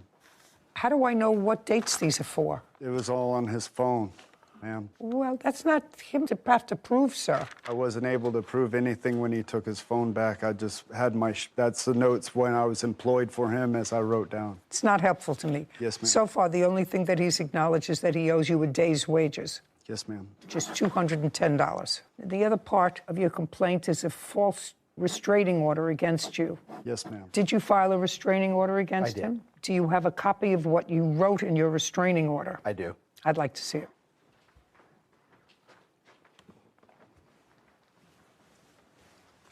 So what got me that restraining order is he called, made threats, and made Was threats. this after you fired him? It was. Okay, so after you fired him, he called you. Made threats. Well, what did he say when he called you? Just basically talking about I'm going to come to your house and everything. He wanted money. I guess, yeah. He said, you didn't pay me. Yeah. Okay. You say you got a text message and voicemail from Jeremy threatening to come to my place of residence. Yes. Can I hear it? Yeah. Do you want me to play it? Or do you want to look at it? I want to look at it. Okay. So, Mr. Torres, did you, after he fired you and came to your residence, took your house, did you call him threatening to come to his house? I did. You did? With the police. It says it on these text messages, ma'am. Okay. I'm going to take his phone and those text messages.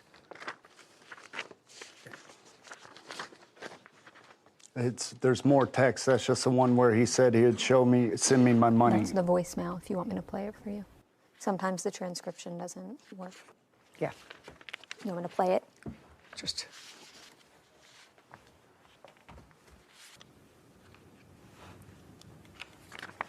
Hey, bro. I definitely worked more than 9 hours for the last week that I worked for you. I'll be contacting my... Play with me. I'll show up at your house. Yeah, that's a threat. With the police. Just a second. That's a threat. Yes, ma'am. Okay. I've had more. That's a threat. I had more incidents before that as well. May I say something, ma'am? He accused me of going into his gated community, slashing tires on his work vehicle.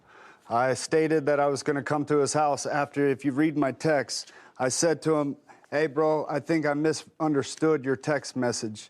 If I did, my bad. If not, I'll show up at your house with the police. I never went to his house. I waited to see if he'd be the big man and just send me my money like he said he would. I listened to the message, sir. Yes, ma'am. The message sounded threatening. Did you read the rest of them? I don't care. That message sounded threatening.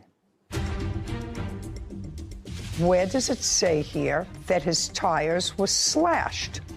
In my mind, somebody writing that against me, flattened tires, what else would it be? But you have to understand that that's not what this says. And later today. I was financially struggling. Well, you weren't living together at the time. No, she would periodically come over and yeah, but you weren't living together at the time. So how would she find out that you were in financial trouble?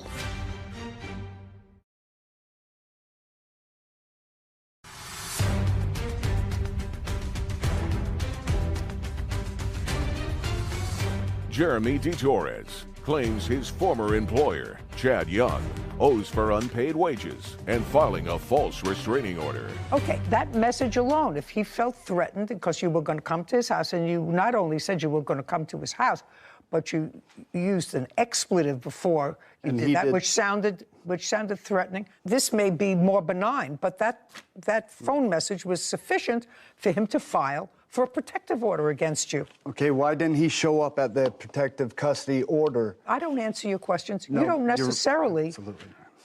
Some people don't pursue it because once it's done, it's done. It wasn't done. And once it's this done, is the dismissal right here.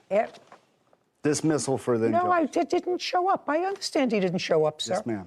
But I'm saying to you, I listened to your text message, and he had an absolute right to see. Can you see where he threatened me as well with all these back and forth texts and calling each other? Because it's in the text You're messages. suing him for money owed for wages and filing a false restraining order. Okay.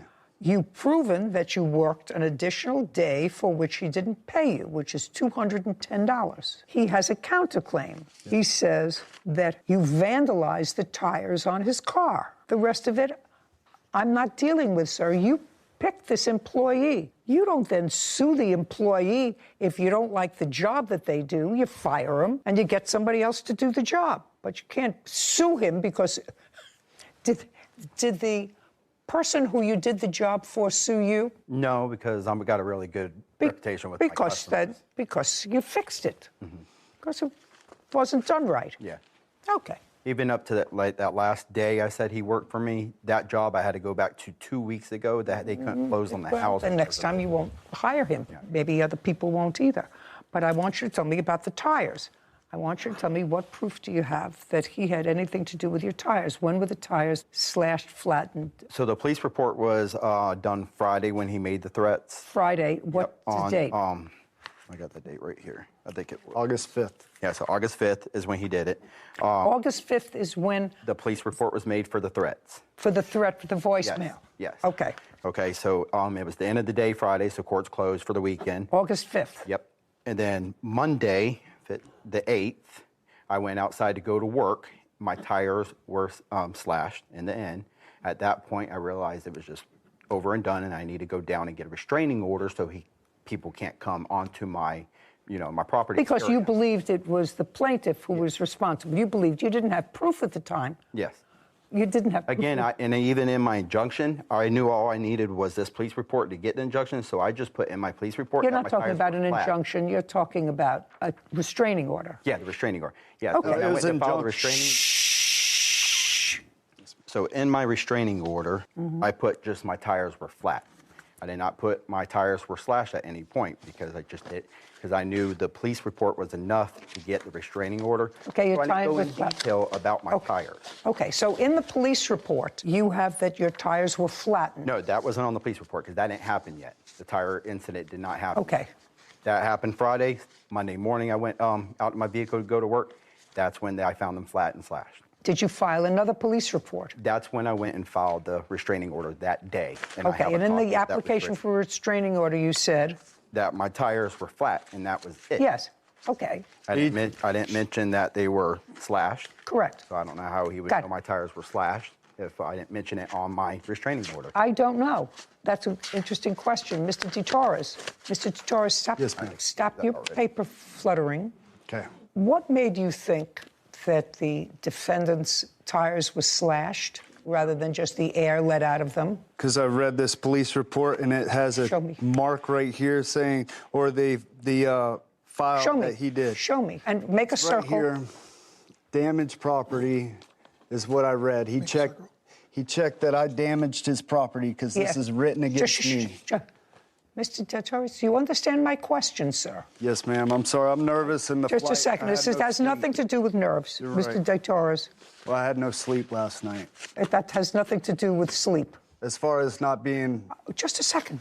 Yes, ma'am. What I'm asking you, Mr. DeTorres, is where does it say here that his tires were slashed? In my mind, somebody writing that against me, flattened tires, what else would it be? He lives in a gated community. Well, that could Where's be... the surveillance showing me that my leg injury, the way I walk, is very distinctive, okay?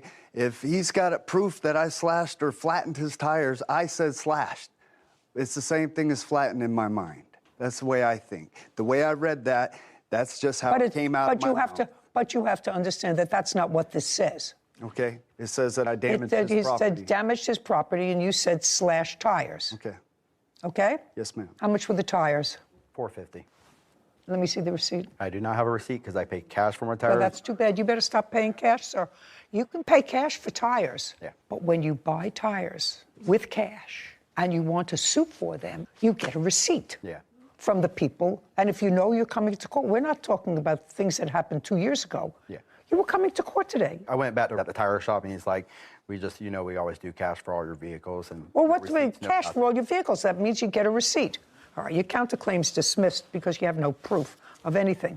On the complaint, sir, I'm awarding you $210, which is 1 day's pay. Thank you very much. This case is over. This court is adjourned. The work just wasn't up to the quality that he promised he was going to offer. It is what it is. That's just his nature. That's always been his nature. The judgment is what the judgment is. She felt like I was only awarded a day's pay, and that's what she gave me. Keep doing what I do. That's all I can do every day. Well, Sarah Rose, that is the perfect example of you're supposed to have proof when you come to court. Yep. Standard of proof exists for a reason. I know that when I go someplace, and sometimes I pay cash. Mm-hmm. So even if you pay cash for something, there's some or Venmo, record. Venmo you're supposed to get a receipt in the event that you want to use whatever you bought and use that fact that you purchased something in a subsequent lawsuit. Yeah. It's the same thing as sending a gift. If you send somebody a gift, you keep the receipt until you know that they got the gift. Yeah. Then you take it and you throw it away. It's just good bookkeeping. It's good record keeping. And he's a business guy. Yeah. He's a business guy. It didn't make sense to me, but clearly plaintiff is somebody who has a little trouble. Yeah. Case 2137, Weiss versus Light. All parties, please step forward. Caitlin Weiss is suing her ex-boyfriend, Cody Light, for unpaid loans. Ms. Weiss, the defendant was a boyfriend of yours for a period of time. Correct. And you allege a couple of loans. One from a year and a half ago, the balance of a $200 loan, he paid you back $100. Yes. Quite frankly, I'm not interested in what happened a year and a half ago. What you say is, I need time to catch up. It was a verbal conversation. Well, what's in writing is you saying to her, I can make payments to you. But the thing that you don't have in writing is where she forgave the loan. Is that right?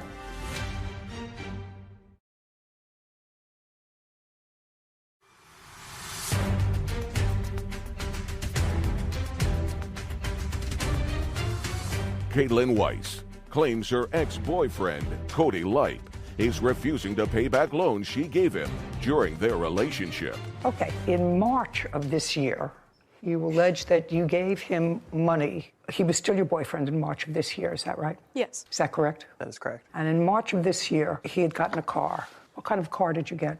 It was a Buick Regal. What year? A 2004, I believe. Where did you get it from? I got it from a private seller. How much did you pay for it? $850. Needed fixing. Yes. And you didn't have money for parts. I did for the first round of parts. But you didn't for the second? After the first ones failed, I did not. And how much did you need for parts? That I don't remember. Who bought them? Miss Weiss did. Did you buy them on a credit card? I believe so, yes. And you have no idea what you paid for those parts? I don't remember. But that would be in March of 2022. It would have been in April. Did you pay for the parts by credit card? Yes, I paid between Cash App transactions that were transferred to Mr. Lipe through Cash App, which I have present here. I'd like to see proof of them. What do they total? They totaled up to $920. Does that sound about right, Mr. Lippe? That's about right. Okay. And tell me about the discussion that you had with her when she paid for these parts. There was a discussion of how I was going to pay her back. And what did you tell her? I did agree at that time. And then what happened? There were then later discussions as we were still in a relationship and I was in financial troubles that she told me not to worry about it. This $920 was a loan in April of 2022. That's what you say. It was in April, not March. Correct. And then you say at some point she forgave that loan. Right. Tell me when that happened. Shortly after the car got back together, which would have been in May. I was financially struggling. Well, you weren't living together at the time? No, she would periodically come over and yeah, but you weren't living together at the time.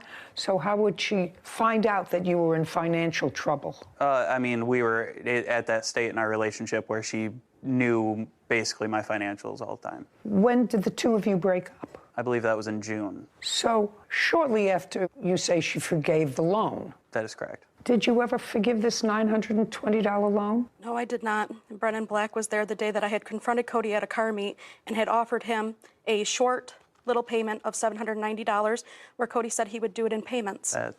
Just a minute. You broke up in June. Correct. He says that you had a conversation before that, sometime in May, where you knew he was in financial difficulty. Did you ever have that conversation with him? No, that is incorrect. I do have statements here to prove it as well. I'd like to see them.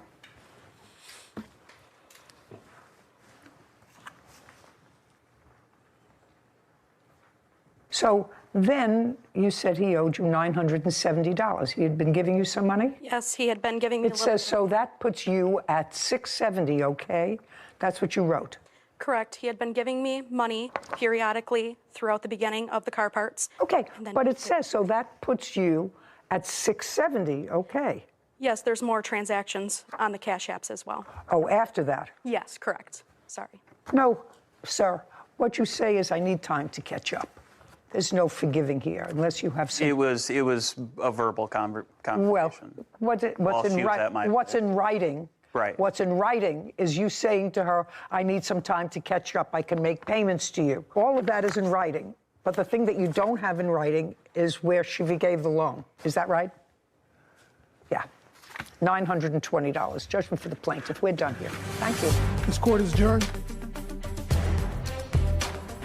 It is what it is. I think it was fair. Mr. Lipe did owe me money, and he got what he deserved. Yes, she lent me the money.